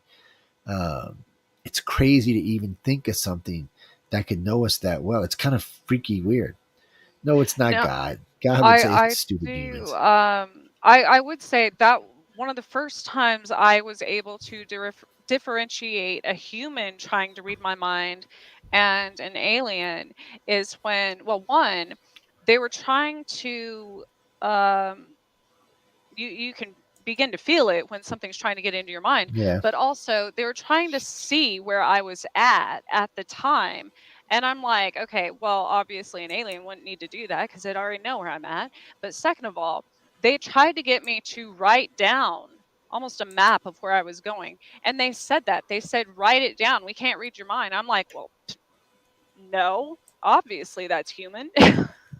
Like, Yeah, why would so I write it down? thank you, Mr. Human. We're not interested in you anymore. Right, Uh, and this was all during that, like, when the time stood still thing, so obviously that was coming from, um, there humans there as well, and, but I knew 100% the difference, I could feel the difference, not only that, but also by listening, clairaudience, I I'm like, "No, I'm not gonna why would I do that? You can read my mind, why do you need me to write it down?" Like, that's that right. doesn't So make any read sense. it, biatch, or leave me the hell out of this. Right. Oh, I gotten sassy with aliens. I gotten sassy with government. I still remember I was in D.C. and who was it? Was Stephen Bissett or was it? Anyway, we were having dinner at Washington Press Club. We'd all just done lectures, and Edgar Mitchell was there, and there was two astronauts there, and a couple other big time contactees, and I can't remember the guy who was flying. He was flying after World War II, and he was in Europe when he seen this thing flying a bomber, and he was there having dinner. And he was a pretty famous guy. I can't remember his name, but there was Edgar Mitchell and Cooper. Gordon Cooper was there, and we were all sitting there. And for me, this is hero worship because these are astronauts. So I'm just the neon pimple at the table, and we're talking, and I'm just like hero worship. And so when we start talking aliens, and I still remember he said, "Yeah, they told Neil not to come back, but I see we're not going to listen to that." And I was like, "Okay," because I had met a reporter that had interviewed Neil, who said that Neil said that the aliens warned us off. But I could never get an interview with Neil because once he became a congressman, it was like it wasn't going to happen.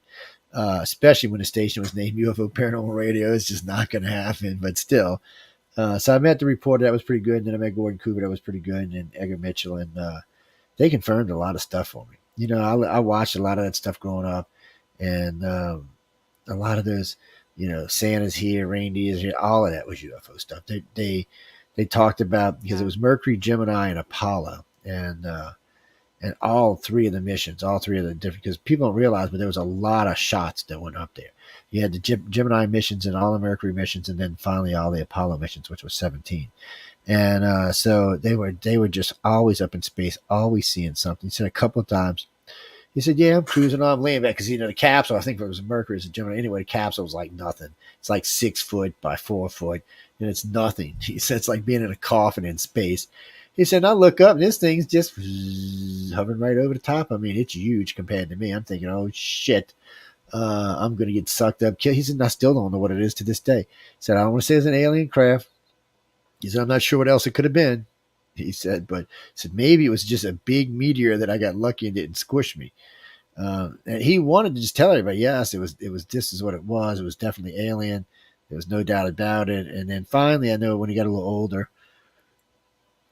I heard them coming out more about aliens and stuff like that. And what was interesting though is I got to talk to quite a few. I think it was 16 altogether of the shuttle astronauts, and they Oh were more wow. forthcoming. They had no qualms about talking about what they seen. Matter of fact, a couple of them gave footage. I think it was James Carter. What's his name? He made a video out of all the weird stuff that was hanging around the shuttles or following behind the shuttles.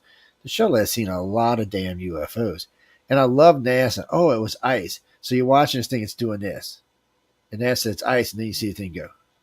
And then you see the thing go, yeah, it's ice. Really? Really, dude? How's that ice? Ice does not change course. Unless something hits it, ice is not changing course. You're thinking, oh my God. It's, who wrote that? Y'all weirdos. Um, yeah, I got to see one of the, I don't know which one it was, but I remember bringing the black and white TV into the classroom. Tells you how old I am. And we watched it blast off into space. No, I was a kid. No, I was a young kid. No, indeed. Now, how old do you think I am, man? Who wrote that They shit? showed Gee. all of that in school back then. That they like there wasn't a filter on there was nobody trying to shelter kids back then because No. I remember even, we all gathered in like an assembly and had they wheeled in a TV during like the Gulf War and stuff. Well, like we were watching Baghdad be bombed in school. And nowadays things like that would be we watched yeah, a few of the shuttle launches. They nowadays that would be unheard of. Like that would be the school would be sued and Yeah, and everyone. yeah, I was thinking I, too. It's like that school shooting. Somebody said, "Well, what'd you have done?" I said, "I would have walked in there and shot the little bastards." What I would have done. I wouldn't have waited for no 45 minutes. I said, as soon as I heard right. pop, pop, pop, I went and got Martha out the car and went into school and shot somebody.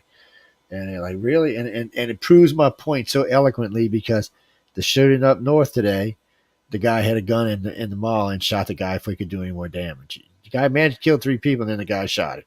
See, people, y'all always bitch we shouldn't carry guns. If this guy wouldn't have been there with a gun, this would have been way There worse than what was it was. also one over the weekend at a convenience store, like a gas station. There were quite a few people there, and one of the civilians, one of the citizens there, was carrying and shot. I didn't finish reading whether anyone else was injured, but I'm pretty sure they shot him before um, you know, it Uh, affected too many people. So who wrote that on in my chat? No, guys, no, I carry my gun. It goes everywhere with me. It's sometimes it goes in the store. Well, I got a couple of guns, but Martha's my big 9mm with the 147 rounds in it with the big hollow points. Yeah, it goes. She goes everywhere. I got a 34 round clip. You don't want to piss me off. Trust me. You're gonna think and you that's the landed thing. in World War Three. I'm not afraid of a person when I go in a business or an establishment or if I'm at a parade or something and there's someone standing next to me that's openly carrying or even concealed carrying. I'm not afraid of them because they're not Well, trying to hide it. And it's it's not weird. illegal. No, it's They not. legally acquired that weapon and they're And carrying I it. cannot tell you how And many they're times. probably going to protect me more than the crazy person that's trying to hide it and being all shady. And I've had people say that I was shopping somewhere, at Target or Walmart or somewhere, and this guy came up to me and said, "Man, it's so nice to see somebody open carry." He said, "I'll keep anybody from that'll deter me." He said, "That looks like a cannon." And I went to turn around. This woman's on the side. She said, "It is so nice." And you would think, I mean, you don't know me. Look at me. And when I'm not dressed like this, I'm in a t-shirt, jeans. I can be a scary looking SOB. And they're all just like, no, no. And I tell you, I walk into gas stations with it. Shit, I actually walked in my bank with it 3 times without realizing it. But I know that the president of the bank, or the manager of the bank, so she's like, Joe, what's that? I said, oh shit, hold on, I covered it up. I Yeah, said, I was at a parade and there were two guys that everybody started like running away from that were openly carrying, I mean legally. And I told my kids, I was like, "No, go stand by that guy."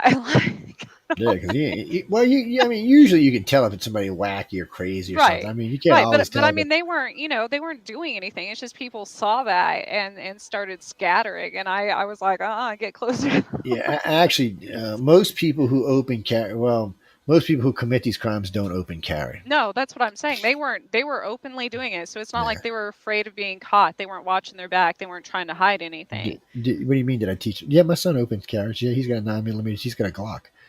Yeah. Oh yeah, you ever run on two of us? You'd be shit, Richard. We go shoot regular. So, hey, at least I don't carry the big guns anymore. I used to carry big ones. I used to keep a 306 in my car with a 30-30 and a 44. So no, not anymore. Well, actually, when my son was born, I got rid of all but one of my guns, and and I don't hunt anymore, so there's no reason for me to keep big ones in the house anymore. But I like my nine. I'm gonna probably, and I got one of my customers got a nice. Was it 1936 is what they call them, the 9 millimeter Colt. So I might buy his. I mean, it's 45 Colt. I might buy it just to have a little bit more knockdown power. But no, everybody in my house can shoot. No, when I say everybody, I mean everybody. Everybody in his house can pick up a gun and shoot. Oh yeah, you'd be surprised. You His ain't gonna work. dogs carry guns, You people. damn right. They We both got carry little lit. pea shooters.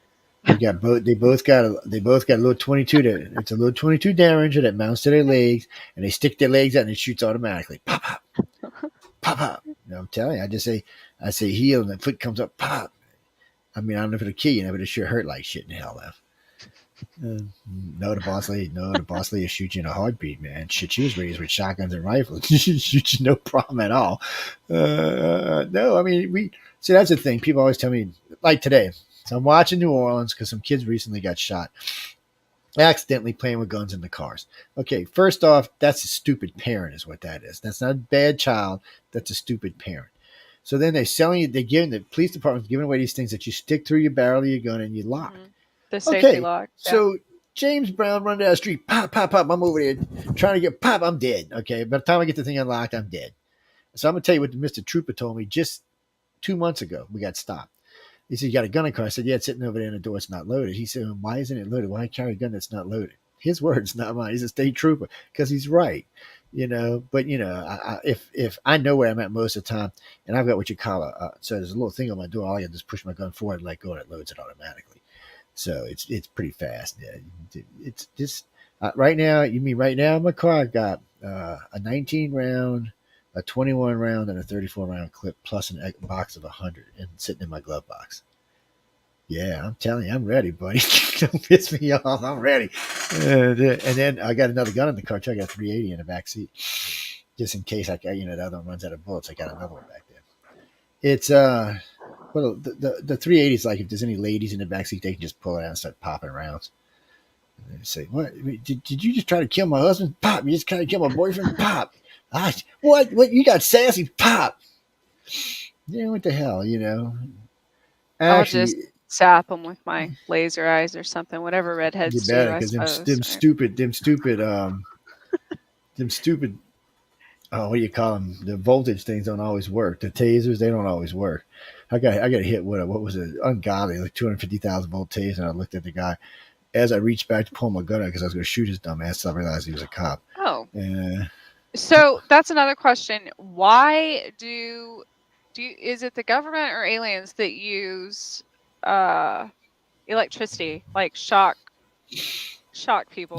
that's an interesting question because I mean, shock the shit out of them that's so probably the many government that's times. using it. Yeah, that's probably the government that's using that. But it's weird because a lot of the ships have this weird familiar ozone smell when they're taking off and landing. I guess Oh, yeah, it's that's a space smell. It's very distinct.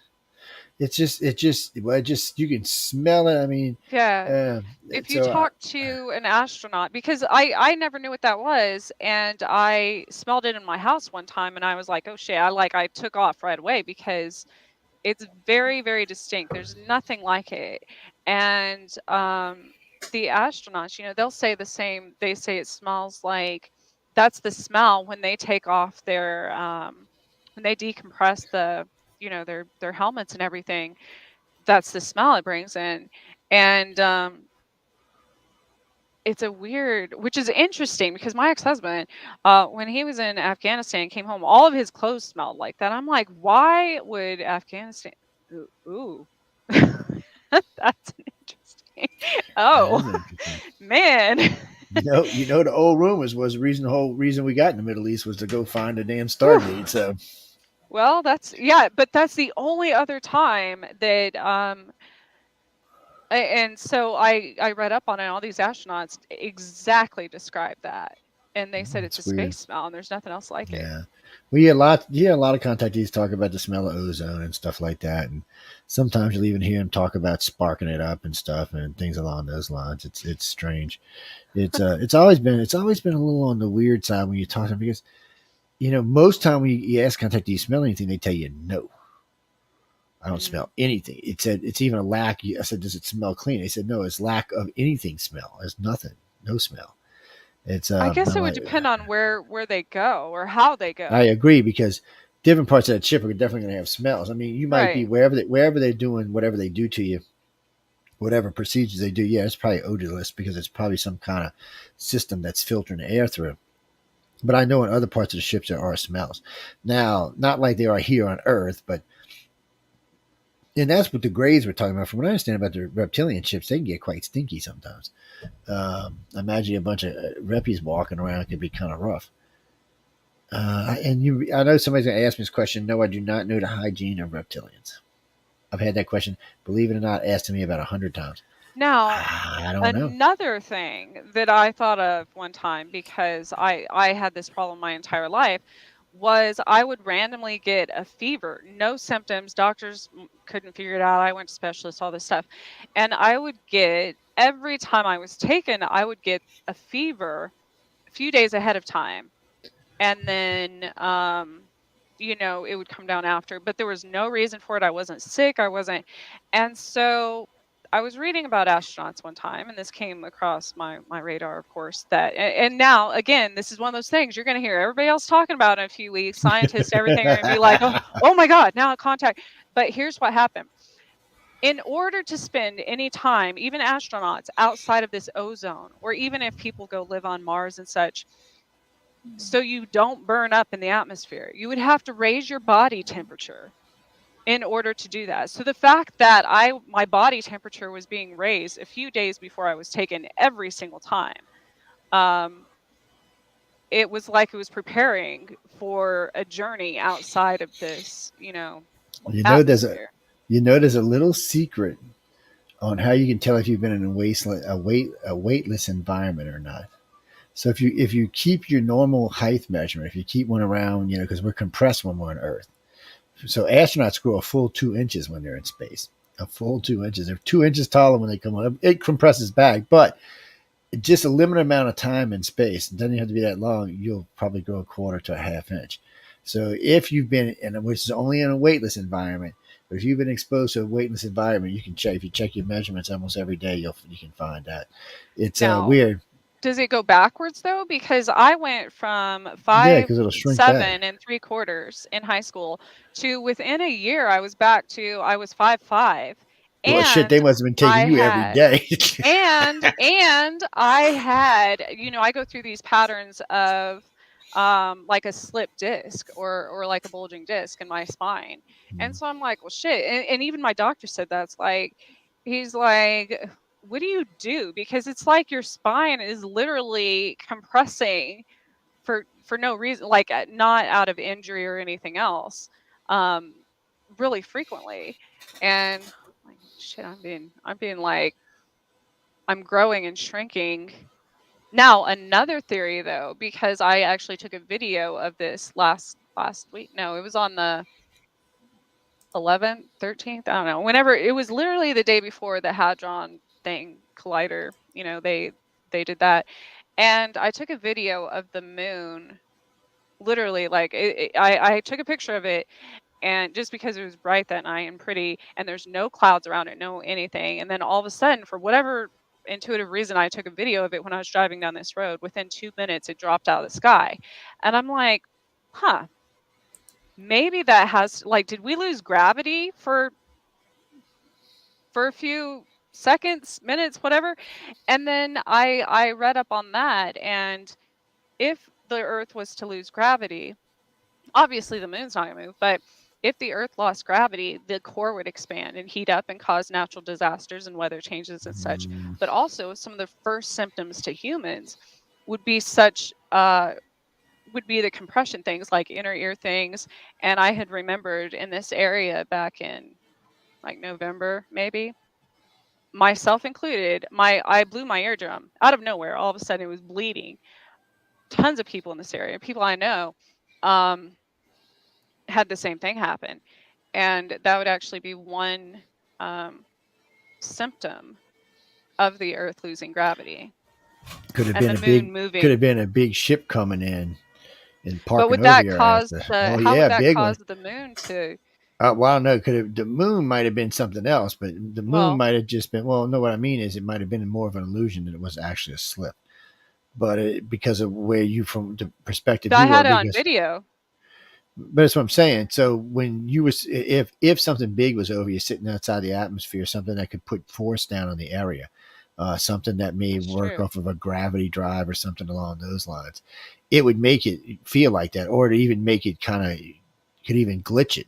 So like if you were video throwing Oh, it, right. the video would actually be going through the whatever was going on, so it would make anything on the other side look different than what it actually was because you'd have to pass through. In other words, the camera view would actually have to pass through whatever the distortion was to get to the view of the moon.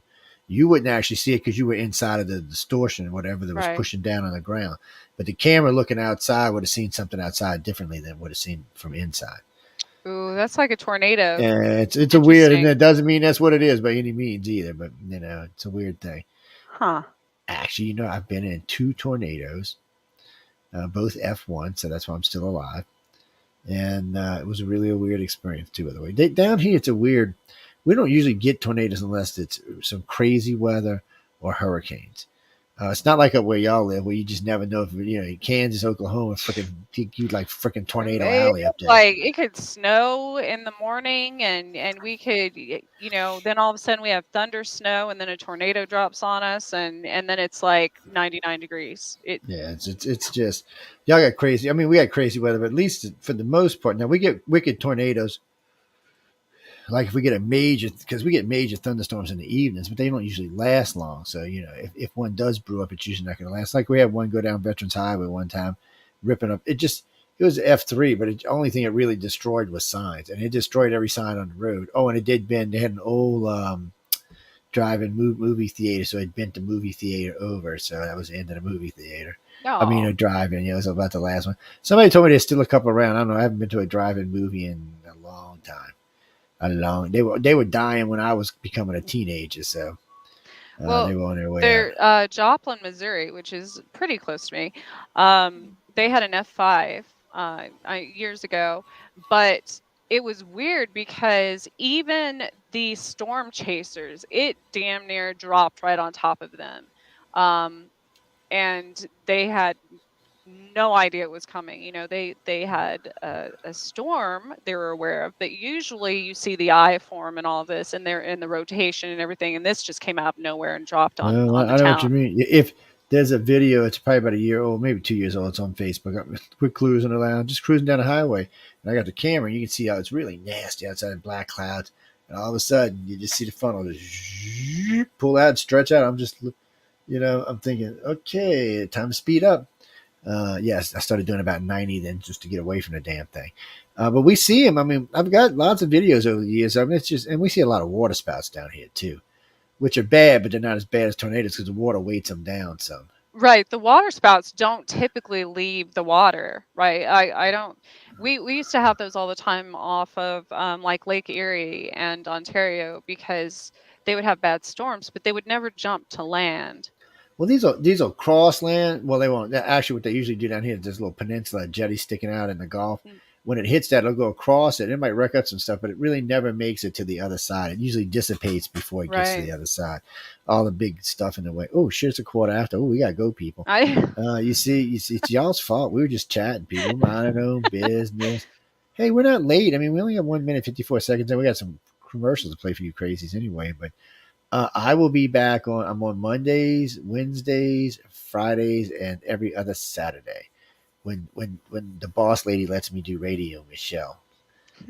Yes, Michelle. Don't y'all be don't be talking about Michelle. Damn people. I adore Michelle. She's Michelle, my man. amazing. She's my buddy. She takes a good care of the station, and we got a lot of good stuff going on too, ladies and gentlemen. So don't forget. Oh, we're going to be doing. I'm working with some local friends, and we're going to be doing some local stuff. When I say local, it's going to be from like Baton Rouge, Louisiana, all the way down to like Gulf Shores of Pensacola, Alabama. So now, anybody who wants to come speak, it's free to come down and speak. Just let us know ahead of time, and we'll let you know where we're going to be. So we're going to do a few of them, and then in tables and all, that'll probably be a charge for. But for the first one or two, maybe even three conferences, we're going to bring in people, let them speak for free until we can get it going enough to where we want to pay whoever we want to bring. But it's not as important to us. We're not going to be bringing in a lot of the mainstream ufology because, frankly, we've heard everything they have to say, so it's kind of a waste of time. We're going to be bringing in more people who are actually, how can I say this correctly or politely, in the chit, in the know. More abductees and contactees. And if we bring in paranormal people, it's going to be people who are really into the deep, into the different things. I might even bring a voodoo priestess on. I know a few of them. Actually, what's her name? Her boyfriend used to be on a network, Bloody Mary. Yes, y'all can come check her out. We'll ask her to come speak to. And so, I mean, it's for us, it's different because we live in a deep south. So there's a lot of spooky wooky. Savannah, Georgia's haunted as all hell. St. Augustine, old city in the United States, is haunted as all hell. New Orleans is haunted as all hell. And thanks to Katrina, it compressed all the ghosts into the old city. So it's really haunted now. Oh, that reminds me of the Georgia the Guidestones Mm-hmm. being vandalized like a week Oh, I know. ago, I did. 2 weeks Yeah, I ago. did hear that too. Oh, I'm glad you brought up Yeah. Georgia too, because I will be in Atlanta September 1st through September 5th. I will be up there for Dragon Con if anyone wants to come over and hang out. Uh, all I can tell you now, if you plan on coming out, you better book your own now, because from what I hear about Dragon Con, it's Monster Con. It takes up 5 hotels in all of downtown What? Atlanta. I should Yes. I should go to that. That's like Yes, Georgia's it's good. my Well, we're old going to be there stomping working ground. press, so yeah, we're going to be all over the place working press, and then of course I'll be out in LA next year too. People, we got a host out in LA now, so I got some help to go work press finally. Man, it's a lot of work when I go. Them people work the hell out of me. I'm like, Jesus, people. And then of course I'll be back on Wednesdays doing UFO Undercover, and then on Fridays I'm doing uh, the Centralists. Me and Mike and Jay and Linda, if we can keep from getting banned. And we got banned on YouTube twice now.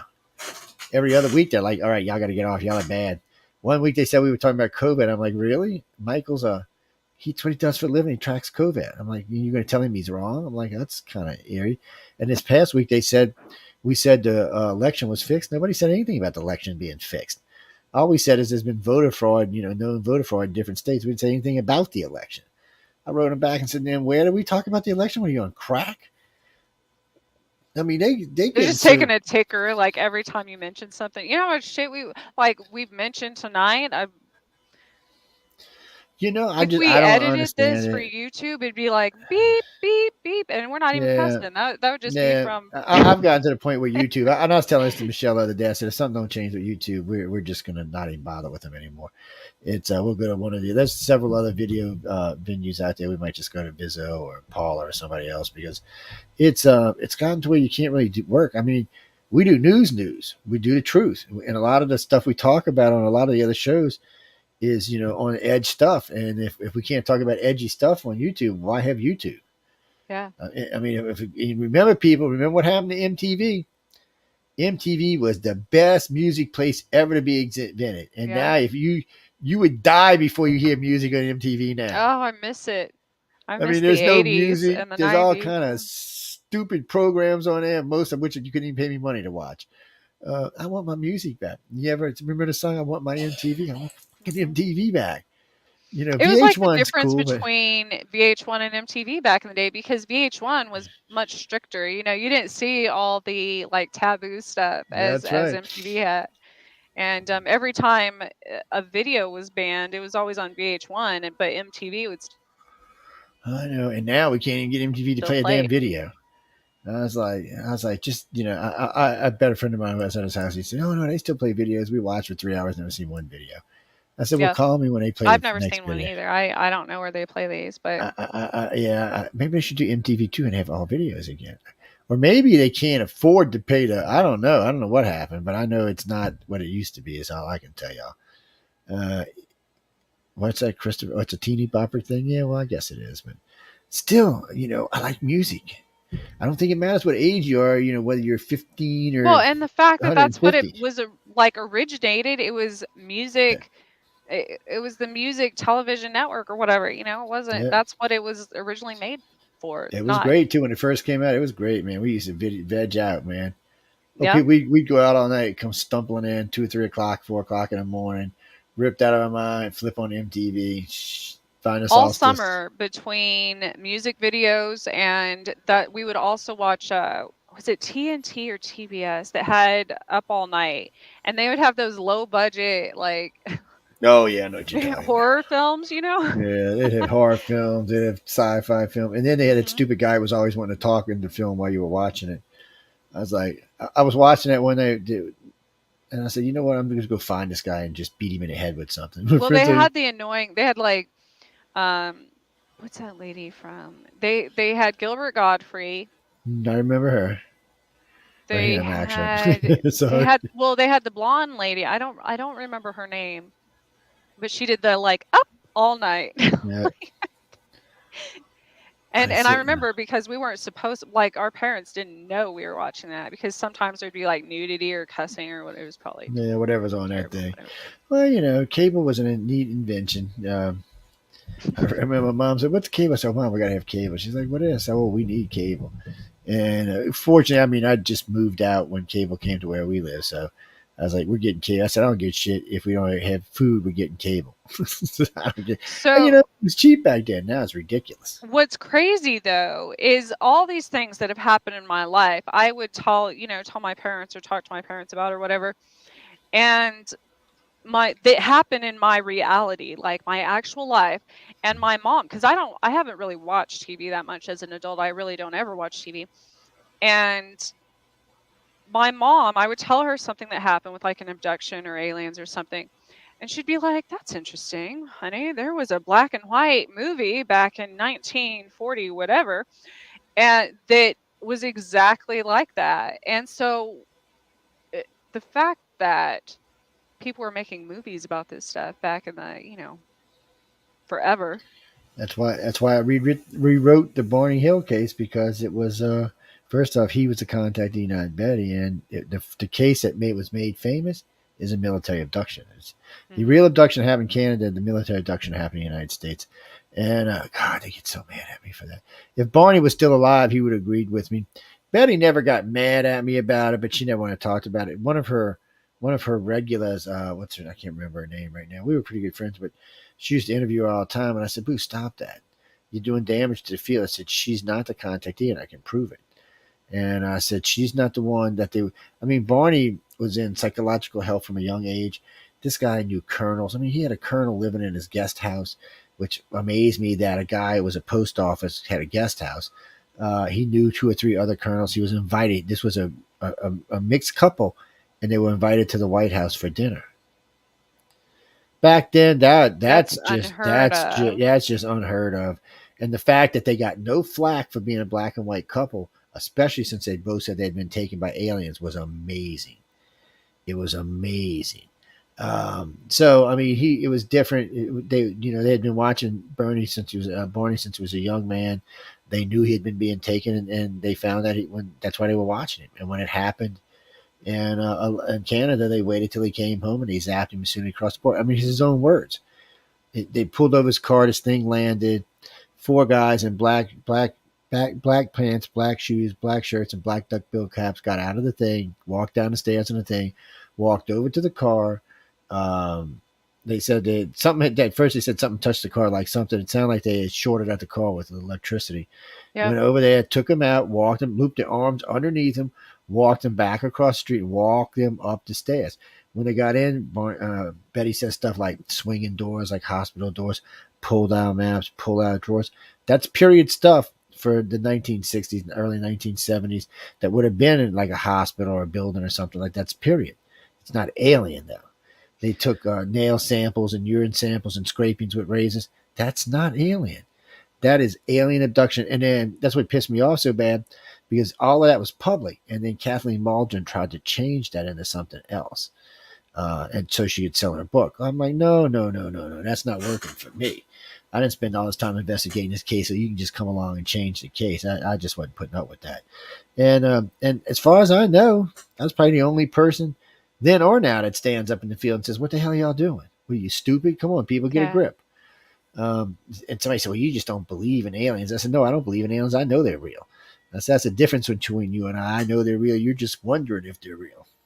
Well, and I've noticed, with me, yes, I'm educated and stuff, so I could have researched all this just like anyone else. But when I talk to people, astrophysicists and UFOologists and investigators and all this that have researched it, and I'm speaking on my experiences from my own experience, Yeah. something that happened to me, and there'll be that extra, you've all heard similar stories before, but there'll be something different, and they're like, how could you know that, or how could you, like, Mm-hmm. have had Yeah. that happen? And it's because it actually happened. It's not like I'm Well, just making stuff up, and well, for abductees or contactees, one of the criteria, and this is borderline secret, but one of the criteria is that you're usually smarter than your education. So what I mean by that is you've let's say you graduated high school, you didn't graduate high school, you got a bachelor, whatever it may be, you're smarter than whatever your level of education is for the time you're living, which is interesting, especially if you're not studying to achieve another level of education. It's weird because most contactees are usually 4 or 5 levels above what their education level is. It's not just from living life, because a lot of this information doesn't come from living life. It really only right. comes from learning it through books or through someone helping you or telling you. So it's weird to see it, but it's a common thing, and it's definitely part of the abduction criteria. We expect um, contactees to have a higher education level than they are, and it doesn't matter if they're a high school dropout. If they are, then they probably got a high school level of somebody with a bachelor's. Mhm. It's just crazy to I see. It's think crazy to watch. because it happens. I mean, sure, I could have gone on to get a master's or doctorate or whatever. I was actually in the middle of doing that, and it gets to a point. It's kind of like the same thing with mediums and spirits and anything. You get to a point where, what do you have to prove? Like, when that, your intelligence, your experiences, how many ghosts you've seen, how many UFOs or whatever it is. It, you don't have to prove it to anybody. You get to a point where there's no need, even your education. Like, I don't need to improve my intelligence, or I don't need to prove my intelligence to anyone. Yes, You know what I mean? Because and most people don't listen anyway. So, like, it what's doesn't another matter. I mean, certificate most gonna people are matter? prejudging anyway. Right. I remember this lady. So I was getting ready to go do it. Oh, the chihuahuas are alive. So I got to make it quick anyway. But I was getting ready to getting ready for a lecture. And earlier that day, I was bumming around. I was in tennis shoes and some old raggedy jeans and an old raggedy T-shirt because I was messing around in the car and stuff. So this lady said, "Oh, he just looks." She said this to her friend. Why would he be here? He just looks like some bum off the street." Blah blah blah. Which that's fine. I mean, when I'm in work clothes, I look like a bum off the street, and it didn't hurt my feelings. And he said she's just talking. I mean, she's just being nasty, rude. So later that evening, I'm getting ready to get on stage to talk, and she's in the audience. She's in the front row. And I get on stage, and she's like, "Well, I thought that Joe guy was going to be up here." And I said, "I am the Joe guy." She said, Yeah. "No, I met Joe earlier. He was out by the car working." I said, "That was me." I said, "You should never judge a book by its cover," because Yeah. I'm in a 3-piece suit at this point. I'm decked out. I got screens going. I'm in the middle of a series. And she was just, and I'm thinking, you just never know. And I tell this to people all the time, you never know who you're talking to, ever. No. And people do that with me all the time. You know, I've got tattoos and shave half my head and all this stuff, and they automatically assume that I'm just like some You white know, trash, when I was young, unintelligent I was when person. I was in the Navy, I was guilty about giving people with tattoos shit. I gotta be honest about it. But now, I got lots of friends that have tattoos, so it's a different world for me. But In ancient times, only royalty was allowed to have yeah, tattoos. and you know what was funny? I was gonna get one when I was in the Navy because I had one all picked out that I really liked. And I was really shit faced one night, and I got to thinking. I said, Joe, you really gonna like this? Is your girlfriend gonna like this? Are you gonna like this when you're 40? Or I'm thinking, oh shit. Then I got to thinking about it. And I chickened out. I was like, no, no, no, no, this ain't happening. This ain't happening. And it's a good thing too, because honestly, today I'd hate it. I really would. I wouldn't hate it because it was a tat. I just hate it because of what it represented at the time, which was stupidity on my part. That would be about the best way of saying that. But all my friends I got beat. That's like, what you doing, babe? No, there's no cat. Why, you hear a cat? It must be outside. And I mean, that damn cat didn't come back. We had a kitten running around somewhere straight we ain't been able to find.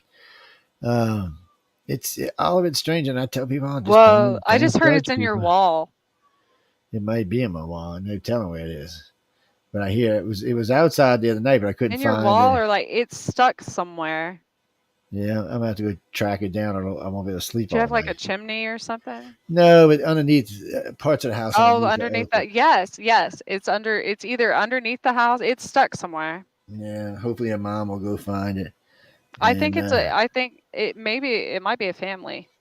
yeah, it might be because they were upstairs and then they got all wet, and then they went underneath some lumber that was underneath the house downstairs. That's where they stayed. But then my business partner has been working on the house while I'm in the city. It say probably scared him. And they see him. They're going to tell you this before we go. He got a big cobra on his gut. It comes from here, all the way down to where. So we were working on this roof one day, and it's a porn store. Is what it is. And we're working on this roof, redoing the roof. And this guy comes up and sees him up there. And Sam comes down in a JLG, and the guy's staring at him. And Sam goes back up. Oh, I said, I can arrange a date for X amount. I said, I see you really like that snake on his belly, right? The guy turned red. I mean, fucking turned red like fire truck red. And I'm like, yeah, I can arrange a date for him. And this dude was about. My son was laughing his ass. This dude was about to pass out. And I said, yeah. I said, he's just old redneck. He likes this kind of crazy stuff. He'll come on down and hook you up. This dude I thought he was going to faint. He had to go in the damn porn store so he wouldn't faint. Sam comes down off the roof and stuff. He said, "You bastard! I can't believe you were trying to pimp me off, man." That's like, I said, "I wasn't pimping you. I was pimping the snake, man. I was pimping the snake." He's like, "Oh, he's got a great cobra. I don't know who did it, but they did a great job on it." And I got some friends that got some really nice work. I got some friends that yeah, it's questionable, but it goes back and forth. And Well, usually well, I know with mine anyways, I got them, I didn't know it at the time when I was getting them when I was younger, but I got them to remember something. So a lot of times it has something to do with your ancestry or yeah, past well, that's a good lives or idea. whatever. And that's why I think they were forbidden from anything but royalty back in the day because they did help you remember.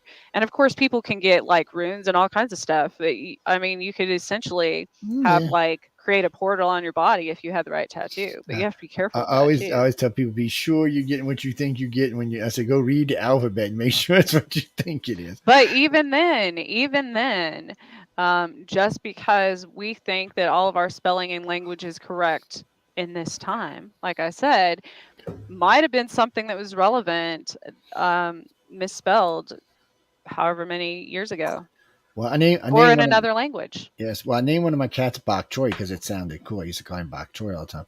If y'all don't know what Bok Choy is, people, it's cabbage. That's what it is. It's cabbage. Notice I had this whole thing of what it meant, and then one day I don't know where I was, and I looked it up, and I'm like, cabbage? What? Somebody kill a cat now. The cat gotta go, man. The cat gotta go. But I know we got to get out of here because it's already 10:30. But I had a blast. I'll let you take us out. I ain't even gonna play no promos. I'll do that tomorrow, man. Yes, it is always a pleasure, Joe. I was excited that you agreed to come on since I had my cancellation, and we haven't, the last time I was on your show, I was in the middle of a really bad storm, and Mm-hmm. of course like my computer glitch and hasn't been doing that lately. So knock on wood, That's now I good. might Yes, start. don't be bragging. It should be flowing up next day. I've had a lot of weird Uh, electronic stuff happen lately. yeah, So, yeah. Um, but I would be. I've got some now. I've got all these ideas I want to research with you again. Like every Oh time yes, this and happens. then I'll get So you on. Yeah, well, think of some stuff because I got to talk with Carmen. I'll get you on my show in a couple of weeks. Matter of fact, we can do some flip flopping for a few weeks and get some weird stuff going. And well, then, and in August, I'm going to be on the Outer Realm and actually tell a the story of part of scary my show. book that's never been. I've never told anyone That's before. the So, scary show, people. Them hosts are mean. but then just think, you'll get the three of us together, I know, which is and even scarier. Hey, at least right. we won't have three redheads this time, though. Last time they had what's her name when there was three redheads. I said, okay, we got to get this redhead shit under I don't know. control, man. Maybe I'll have to talk Amelia into dyeing her hair or something now. She was me and her husband talked her into dyeing it black. She looks good with dark hair. Well, it wasn't that. They kept bringing on these redheaded hosts and it was screwing with me. I'm like, okay, it's just three at a time is just too much. It's just and it was three different shades, so it was really screwy. And I Michelle's got that really, really bright hair. So it I was had two friends in three friends in Denver actually when I lived there. Two were twins. They were redheads, identical twin sisters, and then my other friend was a redhead. And we would all hang out together. And when we would walk in a room, people would act like the place was going to blow up or something. Like yeah, because three redheads in one place it might it blow was up. four, Jesus Christ. four, and two were That's even identical worse, man. twins. But that's even worse. That's gonna kill you. We out of here, people. We see. Well, she'll see you next Monday. I'll see you Yes. Wednesday. I don't even know who's coming on this Wednesday. I have to check with Carmen. And before anybody asks, yes, we're still. I've got three more Writers of the Futures to do, and then we're done with Writers of the Future, and we're back to. Well, actually, it'll probably be alien abduction stuff for the rest of the year. So, ooh, and you know what? We're only how many days from Halloween? Dun dun dun. Yeah, I know we're closer. I'm so That's excited. right. We're in the middle of July. We're halfway. Well, we're more than halfway there now. We're like 2 months out. But we got to go. Tell everybody bye so we can get out of here. Yes, thank you for listening. Thank Carnation as well. I almost forgot about that. Goodness. Yes, which is in my Um, coffee. and have a good week, everyone. Be safe. And obviously, follow up on our website for all of the upcoming events. There's a lot of exciting things happening. We'll And see everyone next week. yes, don't get no vampires pregnant either. I'm just saying. What?